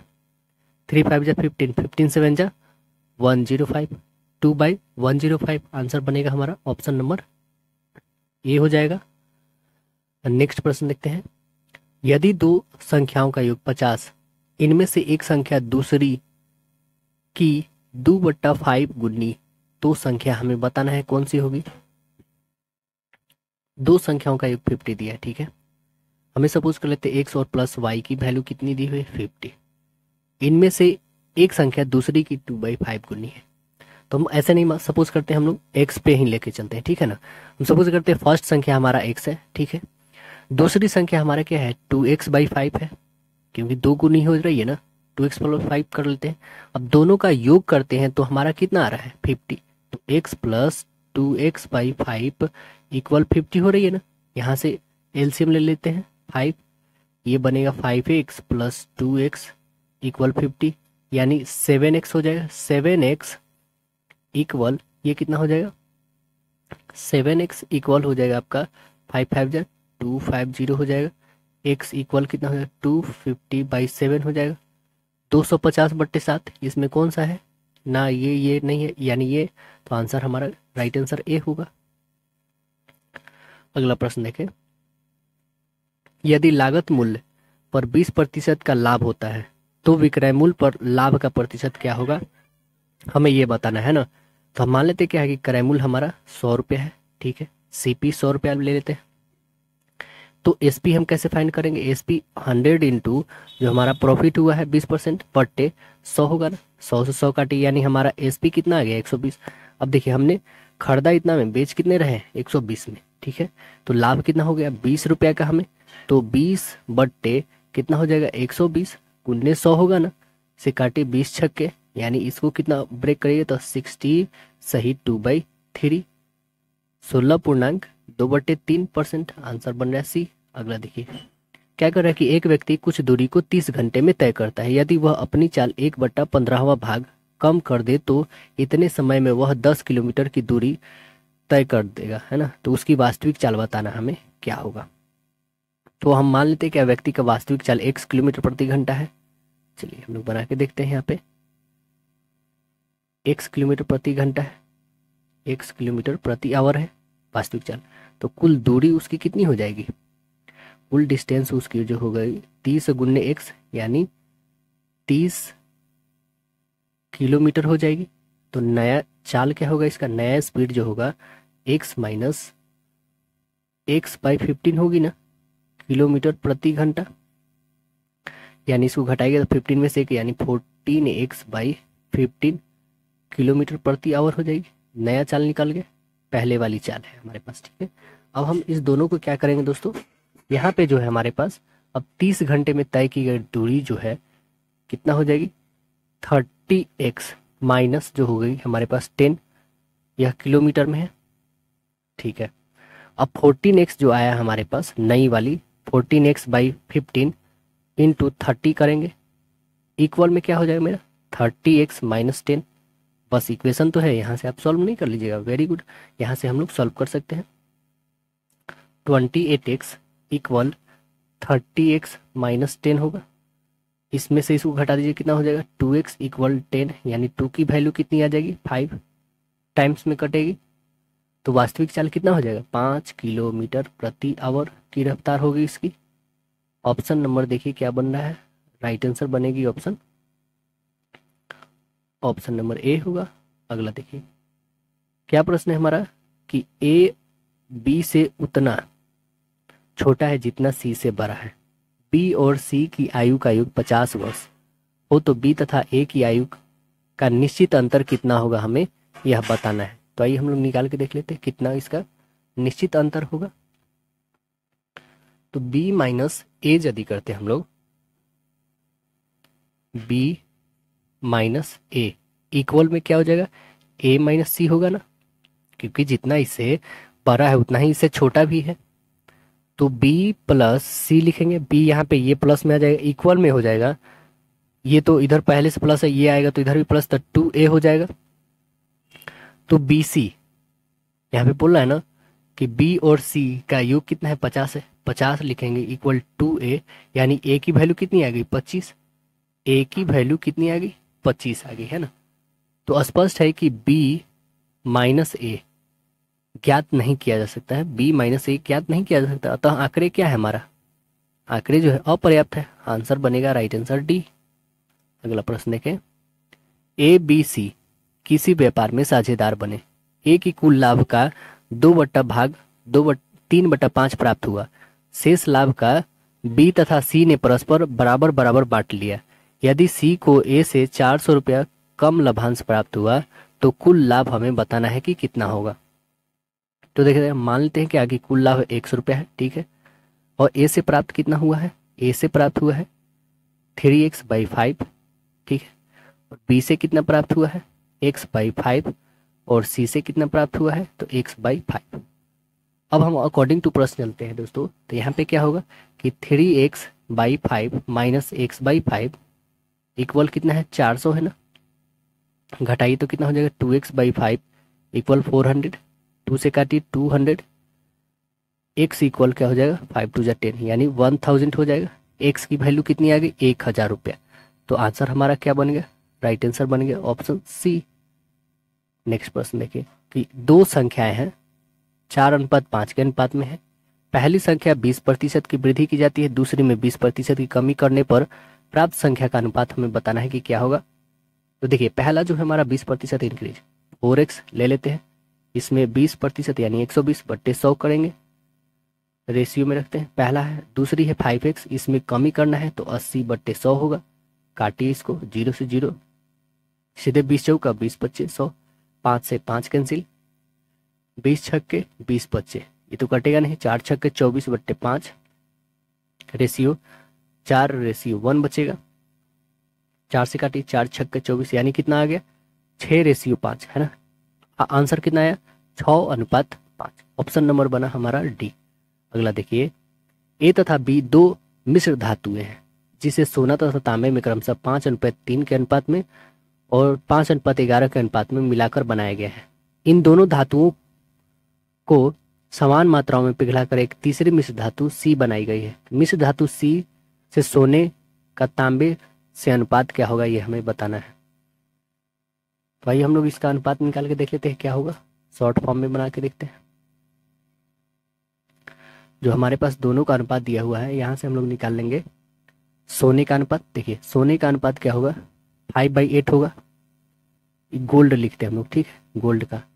और तांबे का लिखते हैं दोस्तों, कॉपर का हमारा क्या हो जाएगा 3/8 होगा कि नहीं, बिल्कुल होगा, ठीक है। अब दूसरी क्या है हमारे, फिर हम जो दूसरी बार कर रहे हैं मिश्र धातु, इसमें हमारे गोल्ड का क्या हो जाएगा, टोटल कितना है 16, तो 16 तो नीचे रहेगा, गोल्ड का है 5, ठीक है।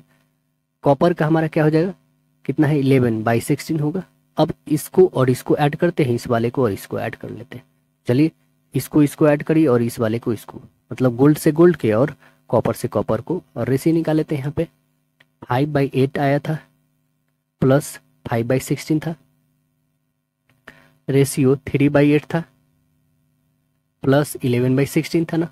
चलिए बनाते हैं हम लोग, यहाँ पे क्या हो जाएगा, तो ये हो जाएगा, इसको ऐड करिएगा तो 5 और 10 15 हो जाएगा, 16 रहेगा। रेशियो ये हो जाएगा 17/16 कैंसिल, यानी बचा क्या रेशियो आपके पास 15:17, 15:17, ऑप्शन नंबर बना सी। अगला प्रश्न बन रहा है कि किसी कक्षा के 40 विद्यार्थियों की औसत आयु 15 वर्ष है, 10 नए विद्यार्थी के प्रवेश करने के उपरांत औसत आयु 0.2 वर्ष की वृद्धि हो जाती है। तो नए विद्यार्थी का औसत हमें बताना है, क्या होगा। बहुत ही आसान क्वेश्चन है, देखिए 50 में 15.2 के गुना करके माइनस 40 गुने 15 कर दीजिए, आंसर आपके पास। तो ये कितना आ जाएगा 760 माइनस 600, घटाइए तो कितना आ जाएगा 160 वर्ष। 160 कितना नया आ रहा है 10, डिवाइड कर दीजिए 16, आंसर बन रहा है ऑप्शन बी। नेक्स्ट प्रश्न देखिए, बोल क्या रहा है कि एक आदमी 24 किलोमीटर की दूरी 6 किलोमीटर प्रति घंटा की चाल से, एक अन्य 24 किलोमीटर की दूरी 8 किलोमीटर प्रति घंटा की चाल से तथा एक तीसरी 24 किलोमीटर की दूरी 12 किलोमीटर प्रति घंटा की चाल से तय करता है, तो पूरी यात्रा के लिए उसकी औसत चाल हमें किलोमीटर प्रति घंटा में बताना है, क्या होगा।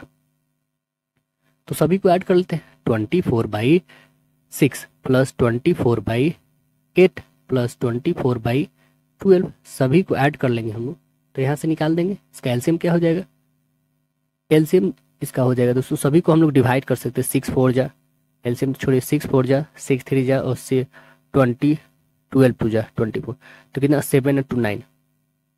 आंसर क्या आ गया हमारा, ऑप्शन नंबर डी 9 आ गया। 9 आंसर अभी नहीं है दोस्तों, देखिए ये 9 हमारा क्या है, घंटा में आया है ना। 9 जो है हमारा आवर में आया, क्योंकि डिस्टेंस बाई स्पीड लिखे हैं, तो हमारा टाइम निकाला, हम स्पीड को निकालना है। Speed is equal distance by time होता है। डिस्टेंस टोटल कितना है 72, 24 24 3 बार जोड़िए तो 72 बट्टे स्पीड कितना है हमारा, भले टाइम 9 आया, काटिए इसको, 9 8 जा, तो आंसर कितना आया 8 किलोमीटर प्रति घंटा की रफ्तार। आंसर बनेगा इसका बी। अगला प्रश्न देखें कि एक कार्य को 12 बच्चे 16 दिन में पूरा करते हैं, जबकि 8 आदमी 12 दिनों में पूरा कर सकते हैं। 16 आदमी ने मिलकर कार्य शुरू किया। 3 दिन के बाद 10 आदमी काम छोड़कर चले गए तथा 4 बच्चे शेष बच गए, तो आदमियों के साथ काम पर लग गए, तो शेष कार्य को समाप्त करने में कितने दिन लगेंगे। तो आइए हम लोग देखते हैं कितने दिन लगेंगे इसको। देखिए जैसे इसमें टोटल जो है क्वेश्चन में आपके पास कि 12 बच्चे, ठीक है, 12 यहाँ पे बी लिख देते हैं, 16 दिनों में करते हैं, ठीक है, डी लिखते हैं इक्वल 8 आदमी 8 मैन इक्वल 12 दिनों में करते हैं। तो ये देखिए 12 से 12 कैंसिल, ठीक है, 8 से 2 टाइम, यानी कि 2 बच्चे इक्वल 1 आदमी, 1 आदमी के बराबर 2 बच्चा है, ठीक है। तो 8 आदमी 12 दिन में काम समाप्त करते हैं, ठीक है, तो 12 8 96, 96 जो है हमारा दिनों में समाप्त होता है यदि 8 आदमी काम करते हैं तब। अब जो हमारे पास हो रहा है कि 16 आदमी जो है 3 दिन तक कार्य करते हैं, यहाँ पे है ना 16 आदमी जो है 3 दिन तक कार्य करते हैं। 16 3 जा 48, ठीक है, 48 तो मिलकर काम किए, तो 48 क्या करते हैं, इसमें से माइनस कर लीजिए, बच कितना गया आपके पास, बच गया 48 और बच गया, तो ये जो 48 अब आपके पास बचा दोस्तों, इसे 4 बच्चे और शेष आदमी मिलके करेंगे, तो 4 बच्चे यानी टोटल तो 16 है, इसमें से 10 घट गए, 10 तो चले गए, प्लस में हमारे पास 2 आदमी बराबर कितने बच्चे, 4 बच्चे, तो कुल आदमी हो कितने गए, इसमें से 6 और ये 2 8 हो गए, टोटल 8 आदमी जो है हमारा कितने कामों को, ये 48 वाले काम को करेगा जो बचा हुआ, कितने दिनों में, 6 दिनों में कर देंगे, तो आंसर क्या बन जाएगा, राइट आंसर बी बन जाएगा। अगला प्रश्न है हमारा कि आमों के मूल्य में 20% की वृद्धि हो जाने पर एक व्यक्ति को 40 रुपए में 4 आम कम मिलते हैं। वृद्धि से पहले 15 आम का मूल्य क्या था, हमें बताना है। तो हम लोग 15 मूल्य का कीमत बता लेते हैं 15 आमों का। शॉर्ट में बना के देखते हैं इसका क्या आंसर बनेगा, लॉन्ग में भी बन सकती है ना।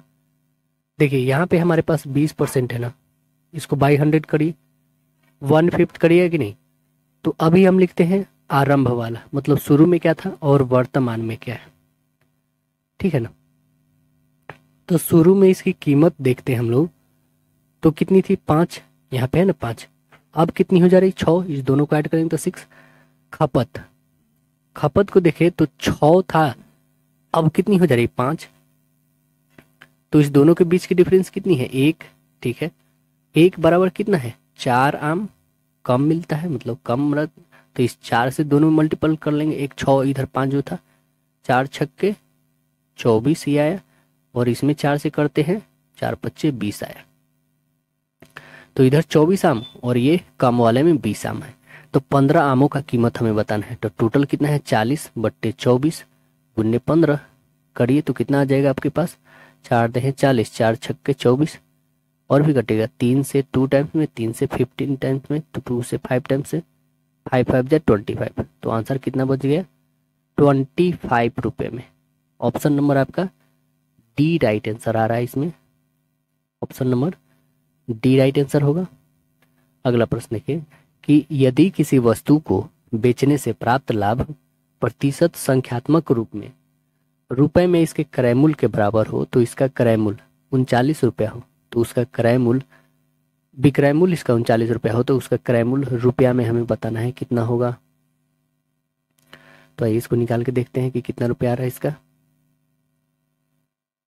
देखिए यहाँ पे बोल क्या रहा है कि मान लेते हैं क्रय मूल्य मेरा 100 रुपया है, ठीक है। सीपी जो है हमारे पास x, लाभ हमारे पास p मतलब प्रॉफिट हमारा x% है, ठीक है। तो टोटल जो है हमारा 39 माइनस x बट्टे x इंटू 100 इक्वल x होगा, ठीक है। तो इस x को 100 मल्टीपल करिएगा तो कितना आ जाएगा आपके पास x स्क्वायर, यानी 3900 minus 100x equal x square. यहाँ से आप गुणनखंड निकाल सकते हैं हम लोग इजी में। तो गुणनखंड क्या हो जाएगा, x square minus 130 minus 30x minus 3900 equal में 0 है। यहाँ से कॉमन दोनों में कर लेते हैं, कॉमन करिए तो क्या आ जाएगा, x माइनस 30 एक आएगा और दूसरा जो है x प्लस 130 इक्वल में 0 रहेगा। यहाँ से वैल्यू तो इसका निकलेगा क्योंकि ये तो माइनस वाला है, ये तो निकलेगा नहीं। x इक्वल कितना आ गया, 30 आ गया, ठीक है।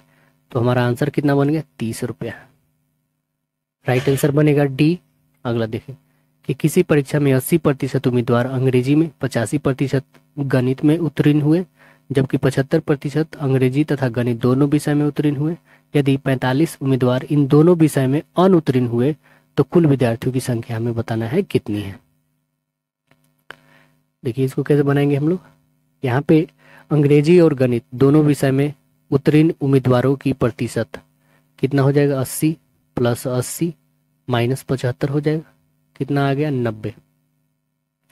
अनुत्तीर्ण उम्मीदवार कितने हैं, तो जब टोटल 100 होते हैं उसमें 90 आएंगे तो बच कितना गया, अनुत्तीर्ण 10। तो उम्मीदवारों की कुल संख्या कितनी हो जाएगी, 45 गुन्ने 100 बट्टे 10 काटिए 0 यानी 450। राइट आंसर बन गया ऑप्शन बी। अगला प्रश्न है कि यदि किसी वस्तु पर सरकारी शुल्क की वर्तमान दर 40% कम कर दिया जाए तो उस वस्तु की खपत में कितना प्रतिशत की वृद्धि करनी होगी ताकि उससे होने वाली आय अपरिवर्तित रहे। कितना का होना चाहिए दोस्तों, तो आइए देखते हैं हम लोग बना के इसका। 40 बट्टे 100 माइनस 40 गुन्ने 100 होगा, 40 बट्टे 60 गुन्ने 100, 2 0 से 2 0 कैंसिल, 2/3 यानी 200 बट्टे 3 आया। इसको ब्रेक करिएगा तो 66 सही 2/3, यानी आंसर क्या बन रहा है हमारा, option number D right answer हो रहा है। अगला प्रश्न है हमारा, ये इसको बराबर करना है तो बहुत ही साधारण क्वेश्चन है ये।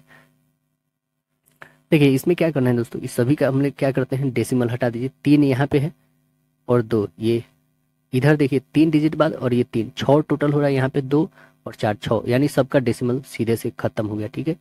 सभी का डेसिमल खत्म हो गया। तो 81 का क्या होता है, 9 मल्टीपल इसका क्या होता है, 22 होता है। 484 का इसका 8 होता है और इसका 2.5 है। तो इसका डेसिमल उठाइएगा तो यहाँ पे आ जाएगा 10। सो काटिएगा तो आपके पास आ जाएगा 0.99 आएगा। तो राइट आंसर क्या बनेगा, ऑप्शन नंबर डी बन जाएगा इसका, है ना। अगला प्रश्न हमारा बोल रहा है कि दिया गया √2 का वैल्यू दिया है 1.414, तो 1/√2 प्लस 1 का वैल्यू निकालना है। तो क्या हो जाएगा, इसका दिया हुआ ही है तो ये कितना हो जाएगा दोस्तों, इसको रेशनलाइज ही कर लेते हैं हम लोग सीधे से। तो यहाँ प्लस है तो माइनस वाले से करेंगे, तो प्लस माइनस यानी 2 में से 1 गया, यानी नीचे क्या बच गया हमारे पास 1, तो 1 बच गया। ऊपर में क्या रह जाएगा, √2 और -1। तो √2 का वैल्यू आपके पास दिया है 1.414 में से 1 घटा दीजिए, ये घटाइएगा तो कितना आ जाएगा, ये 0 हो जाएगा, यानी 0.414। आंसर बन गया ए। अगला प्रश्न है हमारा कि 4b² प्लस 1/b² इक्वल 2 दिया है, हमें फाइंड करना है 8bq प्लस 1/bq का मान। तो देखिए सबसे पहले याद होना चाहिए हमें AQ प्लस BQ का फॉर्मूला। ये होता क्या है, AQ प्लस BQ की फॉर्मूला यह जल्दी याद होती है आपको तो वेरी सिंपल में निकल जाएगी। इसका होता है A प्लस बी का whole cube minus 3ab into A plus B. बस इसी पे रखना है हम लोग को। तो इसे हम लोग ऐसे लिख सकते हैं ना कि 2b का होल क्यूब प्लस 1/b का होल क्यूब। तो इसके बदले ये लिख सकते हैं हम लोग। तो हमें ये फॉर्मूला का यूज़ करना है। बस यहाँ पे लिखिए 2b प्लस 1/b का whole cube minus 3 into 2b into 1/b into 2b plus 1/b होगा। ठीक है, कैलकुलेट करिएगा तो आपके पास आ जाएगा। इस सब का वैल्यू दिया हुआ है। इसका है √6 का होल क्यूब माइनस 6 √6 इक्वल कितना आ जाएगा आपके पास 0। कैलकुलेशन करिएगा तो आंसर बनेगा आपका ऑप्शन नंबर ए हो जाएगा। अगला प्रश्न देखें। रीजनिंग अब आ जाता है दोस्तों, बहुत ही साधारण इसमें रीजनिंग है। कोई देखिए क्या है, बेंगची जिसे टोडपेल कहते हैं, टोड टेडपोल कहते हैं, और मेढक सावक। सावक से क्या बनेगा दोस्तों, तो आंसर बनेगा इसका बी सी। सावक के सिंह के बच्चे को सावक कहते हैं। अगला प्रश्न हमारा, चेयर को ऐसे लिखते हैं तो टेबल को क्या लिखेंगे। तो देखिए यहाँ पे CH स्टार्टिंग हो रहा है, ये लास्ट हो रहा है, तो वैसे हम लोग को लिखना है।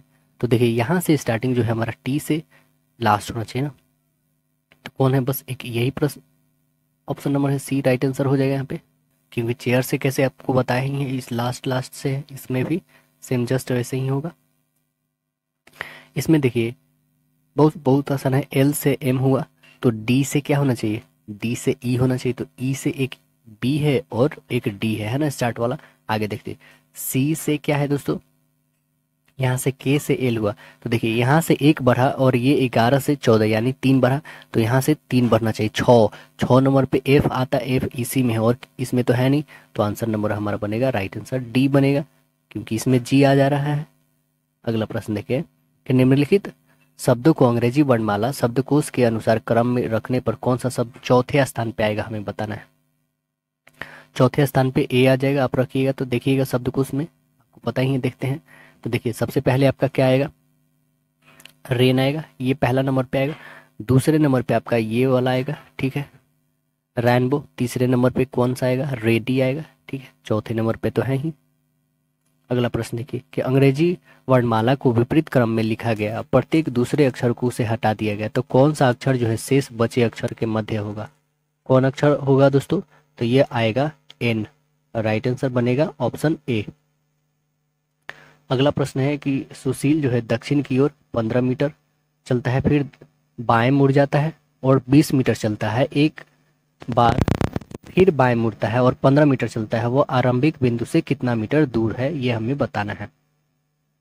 20 मीटर पूर्व में हो जाएगा, आंसर बनेगा बी।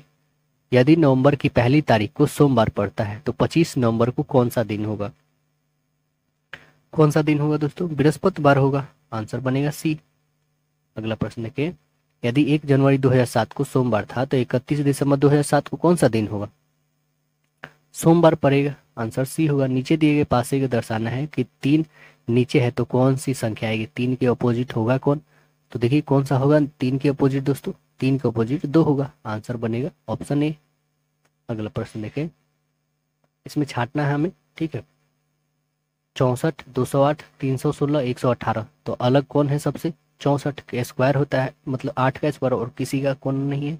इसमें देखिए मिली, सेंटीमीटर, लीटर और गज, तो देखिए ये सभी जो है हमारा सेंटीमीटर, मिली और गज ये मापने वाली है। लीटर जो है हमारा लीटर लिक्विड की मापने वाली है, तो आंसर बनेगा ऑप्शन सी। अगला प्रश्न देखिए, सांकेतिक भाषा में दिया गया है कैंडल को ये लिखा जाता है, तो हमें बताना है मिनट को कैसे लिखेंगे, है ना। तो बहुत ही साधारण है, इसमें सभी में क्या 3 बढ़ रहा है, तो आपको भी तो 13 3 कितना 16, पी से शुरू होने वाला बस एक ही तो ऑप्शन है, ऑप्शन नंबर ए। देखिए इस शब्द को ऐसे कितने अक्षर के जोड़े हैं जिनके बीच उतने ही अक्षर हैं जितने वर्णमाला में, तो कितने अक्षर हैं इसमें, आंसर आपके 2 आएंगे। वो कौन कौन, तो देख लीजिए यहाँ पे पी से आर के बीच की दूरी, ठीक है, ये 16 या 18 पे होता है तो गैप है ही, और ये 20 पे होता है टी और ये 18 होता है आर, तो यहाँ पे 2 दिख रहा है ना, तो आंसर बनेगा ऑप्शन नंबर बी। अगला प्रश्न देखें, यदि सफेद को लाल, लाल को पीला, पीला को हरा, हरा को नीला कहा जाए तो हल्दी का रंग कैसा होता है, पीला होता है ना, तो पीला को क्या कहा जाता है, पीला को हरा, तो आंसर क्या बनेगा हमारा, राइट आंसर डी बनेगा। दिए गए वाट के चिन्ह पे क्या आएगा, तो देखिए यहाँ पे क्या आएगा दोस्तों, ए से बी हो रहा है, ठीक है, ए से बी हो रहा है, बी से सी हो रहा है, यहाँ पे देखिए डी से ई, ई से एफ, जी से एच होना चाहिए, एच से स्टार्ट, बस एक ही है, तो आंसर नंबर हमारा क्या बन गया, बी।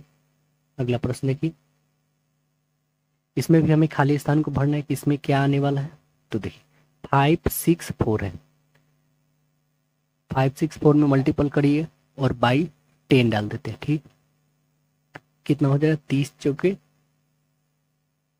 120 बाई 10 यानी 12 आ गया। इसमें भी सेम वही करते, सभी को मल्टीपल करके 10 से डिवाइड 21 आ जाएगा। इसको भी सेम वही करते हैं, सभी को मल्टीपल करके कितना हो जाएगा, 84 जा 32 बाई 10 काटी, यानी आ जाएगा आपके पास सी, राइट आंसर बनेगा सी 32। अगला देखिए, ए का भाई एफ, ए की लड़की सी, एफ की बहन के और सी का भाई जे, तो जे का चाचा कौन है हमें बताना है। जे का चाचा एफ होगा, आंसर नंबर बनेगा डी। एक कार रैली में विजय विपिन से पीछे परंतु सुकुमार से आगे, विपिन रवि से पीछे परंतु विजय से आगे, नारायण बीच में, तो सबसे आगे कौन है।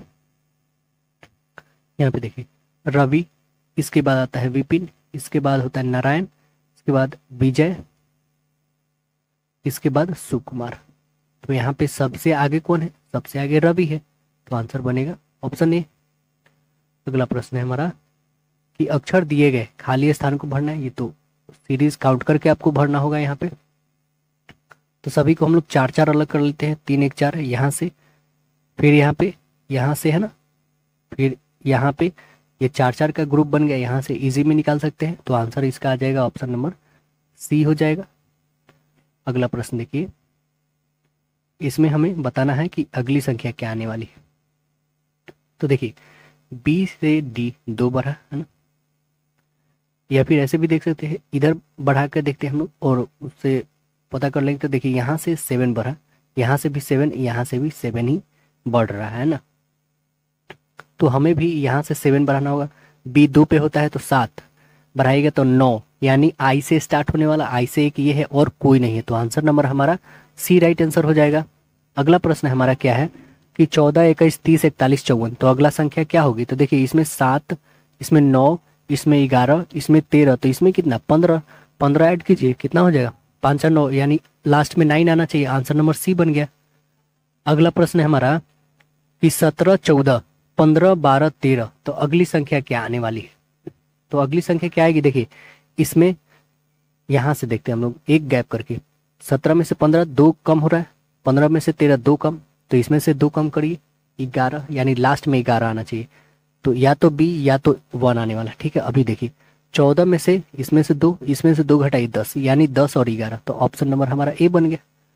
अगला देखिए 2 से 5, 5 से 10, तो इसमें क्या होगी 26 दिया हुआ है, तो देखिए इसे हम लोग कैसे बनाएंगे दोस्तों, यहाँ पे जो है हमारे पास क्या है कि 2 से 5 यानी 3 बढ़ा, 5 से 10 यानी 5 बढ़ा, इसमें 3 इसमें 5, तो इसमें कितना 7 बढ़ेगा, तो 17, ऑप्शन नंबर सी बनेगा।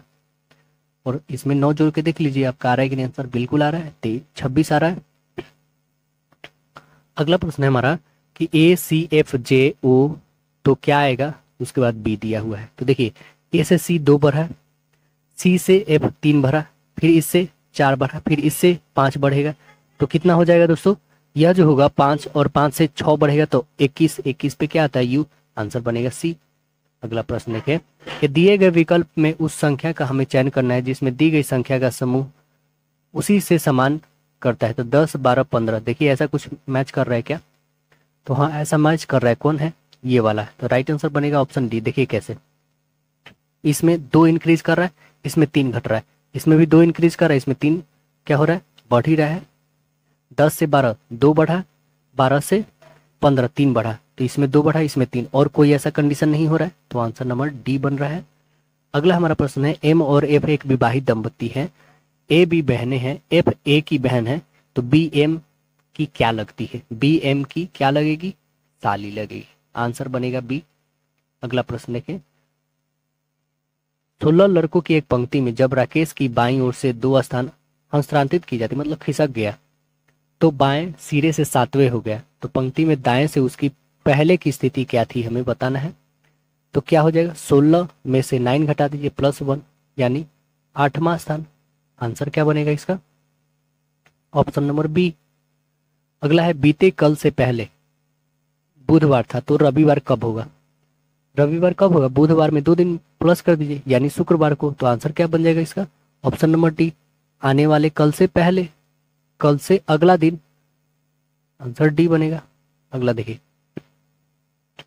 कि एक पिता और पुत्र की वर्तमान आयु का योगफल 70 वर्ष। 10 साल बाद पुत्र की आयु अपने पिता की आयु से ठीक आधी हो गई, तब उनकी आयु हमें बताना है कि क्या हो गई। तो हम यहाँ पे सपोज कर लेते हैं क्या, पिता और पुत्र की आयु x और y ले लेते हैं, ठीक है। हम पुत्र की आयु x ले लेते हैं और पिता की आयु y, दोनों का सम x + y कितनी हो जा रही है, 70, ठीक है। अब जो है कंडीशन कह रहा है 2 गुनी हो जा रही है, किससे, पिता से, ठीक है। तो इसे कैलकुलेट करिएगा तो आपके पास 2x - y = -10 आ जाएगी, -10 है ना। तो ये तो पहला इक्वेशन हम ले लेते हैं, ये दूसरा। पहला और दूसरा से हम लोग क्या निकाल सकते हैं दोस्तों, देखिए इसमें भी +y है, ये -y, तो इसे काट सकते हैं हम लोग। तो x = आपके पास आ जाएगा 20 वर्ष और y = आ जाएगा आपके पास 50 वर्ष, है ना। तो आंसर देखिए कौन मैच कर रहा है हमारा, राइट आंसर बन जाएगा इसका ऑप्शन बी, 50 और 20।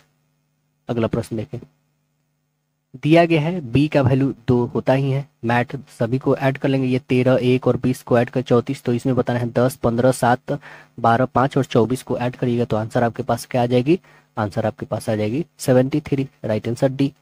अब देखिए यहाँ पे इसको ये लिखा जाता है, इसी कोट में इसे क्या लिखेंगे हम लोग बताना है। तो आइए इसको देख लेते हैं क्या बनेगा, इसका आंसर आपका ए बनेगा। देखिए इसमें क्या हो रहा है, क्योंकि इसी से हम लोग को निकाल देना है, टी ओ सब इसी में दिया है। देखिए टी दूसरा नंबर पे, तो डी से स्टार्ट होने वाला कोई नहीं है, आंसर ये इसीलिए मैच कर रहा है ये नंबर। अगला प्रश्न हमारा है कि सुमित्रा अपने घर से उत्तर की ओर 3 मीटर चलती है, 3 किलोमीटर, वह दाहिने मुड़कर 2 किलोमीटर चलती है, फिर दाएं मुड़कर 5 किलोमीटर चलती है और दाएं मुड़कर 2 किलोमीटर चलती है, फिर दाएं मुड़कर 2 किलोमीटर चलती है। अब वह किस दिशा की ओर जा रही है हमें बताना है।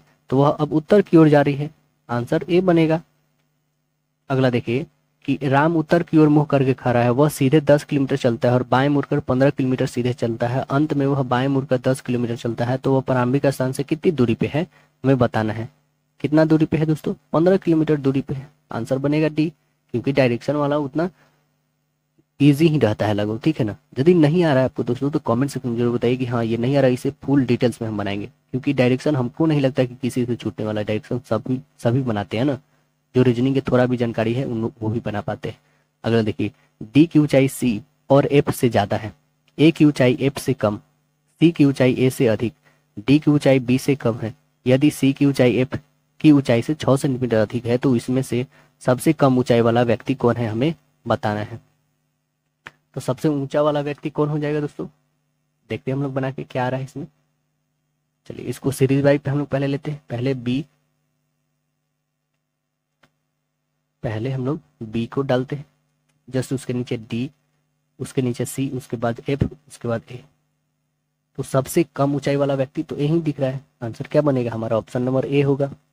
अगला देखिए, एक पेड़ पर 5 पक्षी बैठे, कबूतर तोता के दाहिने ओर है ना, गौरैया तोता से ऊपर है, कौवा कबूतर से अगला है, सारस कौवा से नीचे है, तो कौन सा पक्षी बीच में हमें बताना है। तो कौन सा पक्षी आएगा, देखिए हम इसका शॉर्ट लिखते हैं गौरैया, इसे जी डालते हैं, इसका जस्ट नीचे पैरोट पी डालते हैं, या कबूतर ये भी पिजन है तो इसको के से डाल देते हैं, क्योंकि पी यहाँ मैच नहीं करेगा, के से डाल दिए कबूतर, ठीक है। कौवा के लिए भी हम लोग डालते हैं के, सारस के लिए एस, ठीक है। तो यहाँ पे हमारा बीच में कौन आ रहा है, कबूतर आ रहा है ना, तो आंसर क्या बनेगा, option number B right answer होगा। अगला प्रश्न देखें, क्या दिया है कि 2 साल पहले एक माता की आयु अपने पुत्र से 4 गुनी थी, अब 6 साल बाद उनकी आयु अपने पुत्र की आयु से 2 गुनी से 10 साल अधिक होगा, तो उनकी आयु का वर्तमान अनुपात क्या होगा हमें बताना है। तो देखिए यहाँ पे हम सपोज कर लेते हैं कि पुत्र का आयु x है, माता की आयु y है, अकॉर्डिंग टू इक्वेशन चलिएगा तो 4 गुना हो जाता है x - 2 इक्वल y - 2 से, इसका निकालिएगा तो कितना आ जाएगा 4x - y इक्वल 6 आ जाएगा। ये इक्वेशन 1 बना लेते हैं। दूसरी बार बोल रहा है क्या कि 2 गुना होता है 6 साल बाद, प्लस 10 इक्वल वाई प्लस 6 हो जाएगा। इससे निकालेगा इक्वेशन तो आपके पास 2x माइनस वाई इक्वल -16। ये दूसरी इक्वेशन हमारी बन गई। इक्वेशन 1 और 2 से हम लोग देखेंगे तो x की वैल्यू आपके पास 11 आ जाएगी, y की वैल्यू कितनी आ जाएगी 38। तो आंसर हमारा क्या बना 11/38, यानी कि 38 पहले माँ का लिखेंगे तो 38/11 आंसर बनेगा हमारा ऑप्शन बी। अगला प्रश्न देखिए, कह रहा है क्या रवि, अविनाश, आशीष और राजीव 4 दोस्त हैं। अविनाश राजू की अपेक्षा 5 साल बड़ा है, आशीष राजीव से 8 साल बड़ा है तथा राजीव अविनाश से 6 साल छोटा है। सबसे छोटा कौन है हमें बताना है। सबसे छोटा राजीव है, आंसर बनेगा सी। अगला प्रश्न देखिए, दिए गए श्रृंखला को जारी रखने वाली आकृति का हमें चयन करना है। देखिए यहाँ से ये इधर बढ़ा, मतलब इसे छोड़कर इस दोनों को बढ़ लिया, ठीक है। फिर इसे छोड़ के आगे ही तो बढ़ेगा ना, तो देखिए यहाँ पे आगे बढ़ा नहीं, इसे गैप छोड़ के फिर आगे बढ़ा, फिर इसे गैप करके इधर बढ़ेगा, है ना। तो सेम अब इसे छोड़ के ऊपर बढ़ेगा ना, तो आंसर कौन सा मैच करेगा हम लोग का, बस option number A he match करेगा। अगला प्रश्न देखते हैं हम लोग कि प्रश्न दिए गए हैं हमारे पास, ठीक है। दिए हुए विकल्प में से चुनना है और शामिल अक्षरों से बन सकता है हमें बनाना। इन्फॉर्मेशन से कौन सा अक्षर बनेगा हमें बताना है। तो ये मोशन बन सकता है, डबल ओ है ना। तो आंसर हमारा बनेगा राइट आंसर बी हो जाएगा यहाँ पे। अगला प्रश्न देखें, इसमें हमें बताना है कथन और निष्कर्ष है। तो देखिए कथन को हम लोग पढ़ते हैं कि भारत में गौरवमय अतीत का सर्वोत्तम उदाहरण पश्चिम में आयुर्वेद औषधियों की बढ़ती हुई लोकप्रियता है। निष्कर्ष क्या है, आयुर्वेदिक औषधियां भारत में लोकप्रिय नहीं है। दूसरा है भारत में एलोपैथिक औषधियां लोकप्रिय नहीं है। आंसर क्या बनेगा, आंसर बनेगा ना तो 1 और ना ही 2 इसमें मैच कर रहा है, आंसर नंबर डी हो जाएगा ऑप्शन हमारा। अगला प्रश्न हमारा कि कुछ कुत्ते भौंकते हैं, ठीक है, और सभी कुत्ते काटते हैं। वे कुत्ते जो भौंकते नहीं हैं वे भी काटते हैं, वे कुत्ते भौंकते नहीं हैं जो अवश्य नहीं काटते हैं। तो आंसर बताइए क्या बनेगा। तो यहाँ पे देखिए कुत्ते हम लोग लिख लेते हैं, सभी कुत्ते क्या करते हैं, काटते हैं, ठीक है। और कुछ कुत्ते भौंकते भी है और काटते भी, ठीक है। तो आंसर हमारा क्या बनेगा, निष्कर्ष सिर्फ एक निकल रहा है, वे कुत्ते भौंकते नहीं है भी काटते हैं।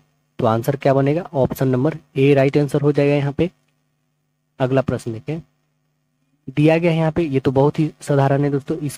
इसमें से कोई चारों में से एक उठाना है आपको, अब बना देना, इसका आंसर बन जाएगा। तो बता देते हैं चारों में से कौन, ये डी नंबर उठाइएगा और डी से आंसर बनाएगा तो राइट आंसर आपका डी ही बनेगा, मतलब इक्वेशन सॉल्व हो जाएगा अच्छे से। देखिए इसमें बताया गया 1 × 10 करने पे 9, मतलब एक में इसमें घटाया जा रहा है ना, इसमें से 2 घटाया जा रहा है क्या, नहीं ऐसा कुछ नहीं है दोस्तों। तो देखिए हम लोग कैसे बनाएंगे इसको, 1 × 10 लिखा गया है यानी 9। तो यहाँ पे कहने का तात्पर्य क्या बन रहा है कि यहाँ पे 1 × 10 - 1 करने पे 10 में से 1 घटाइए 9, ठीक है। 2 × 10 - 2 करना है यानी 20 में से 2 तो 18 आएगा है। वैसे ही इसमें भी करना है, 3 × 30 - 3 घटाइए 27, फिर 8 × 10 यानी 80 में से हमें कितना हटाना है, हमें माइनस करना 8 यानी आएगा 72। तो आंसर बनेगा राइट आंसर ऑप्शन बी। अगला प्रश्न देखिए, नीचे दी गई श्रृंखला को जारी रखने वाली आकृति को हमें बताना है। यहाँ से यहाँ आ गया, फिर यहाँ चला गया, फिर यहाँ, तो अगली संख्या क्या आने वाली है, आंसर बनेगा राइट आंसर ए, क्योंकि ये जस्ट नीचे, फिर यहाँ से एक और गैप, फिर गैप, फिर गैप, तो यहाँ पे राइट आंसर ए बनेगी। अगला हमारा प्रश्न आकृति लुप्त संख्या हमें बताना है क्या आने वाली है। यहाँ पे देखिए 5 × 2 = 10, 10 × 6 = 60, 30 × 2 = 64, 7 × 6 = 42, 42 × 3 = 42 3 जा कितना हो जाएगा 126, आंसर बन गया राइट आंसर डी। अगला देखिए इसमें भी हमें प्रश्नाकृति पे बताना है क्या होने वाला है। देखिए यहाँ पे क्या आएगा, 3 × 4 = 12, 5 × 5 = 25, इस दोनों को ऐड करते हैं 37, सेम यहाँ पे भी करना है 35 और 16 को ऐड करिएगा 51, 5 × 6 = 30 और 3 × 3 = 9, ऐड करिएगा 39, आंसर नंबर सी बनेगा। नेक्स्ट प्रश्न हमारा कि दिए गए दर्पण को MN पर रखा जाए तो दी गई उत्तर आकृति में कौन सी आकृति प्रश्नाकृति के सही प्रतिबिंब में बनाएगी। तो आइए देख लेते हैं कौन सी बनेगी। तो राइट आंसर इसका बनेगा बी नंबर, राइट आंसर क्या बनेगा, बी बन जाएगा यहाँ पे एकदम पूरे करेक्ट। अगला प्रश्न देखते हैं कि कौन सी आकृति जो है गाय बछड़ा और जानवर के बीच को संबंध को दर्शाता है। तो देखिए, जानवर के बीच में तो गाय और बछड़ा आती है, तो आंसर बनेगा ऑप्शन नंबर सी। अगला प्रश्न है कि बताना है आकृति प्रश्न आकृति को पूरा करती है कौन। तो ये कौन से पूरा करेगा बताइए। आंसर नंबर बनेगा ऑप्शन ए, राइट आंसर हो जाएगा। अगला और लास्ट प्रश्न है हमारा कि 4 आकृति दिए गए हैं, इसमें प्रश्न आकृति में दिए गए टुकड़ों से बनाई जा सकती है, कौन सा बनाई जा सकती है। देखिए कौन सा बनाया जा सकता है दोस्तों, तो आंसर बनेगा आपका option number B, right answer B होगा। आशा है दोस्तों ये सेट पसंद आएगा। फिर हम लोग कल जो है यूनिक पब्लिकेशन का बनाएंगे, ठीक है, क्योंकि अल्टरनेट डे पे चलती है और रुक्मणी प्रकाशन का तो आप लोग के लिए सरप्राइज ही रहेगा कि ये बताएंगे नहीं कि अगली सेट कौन सी आने वाली, ठीक है। चलिए फिर मिलते हैं हम लोग अगले सेट में, जब तक के लिए धन्यवाद।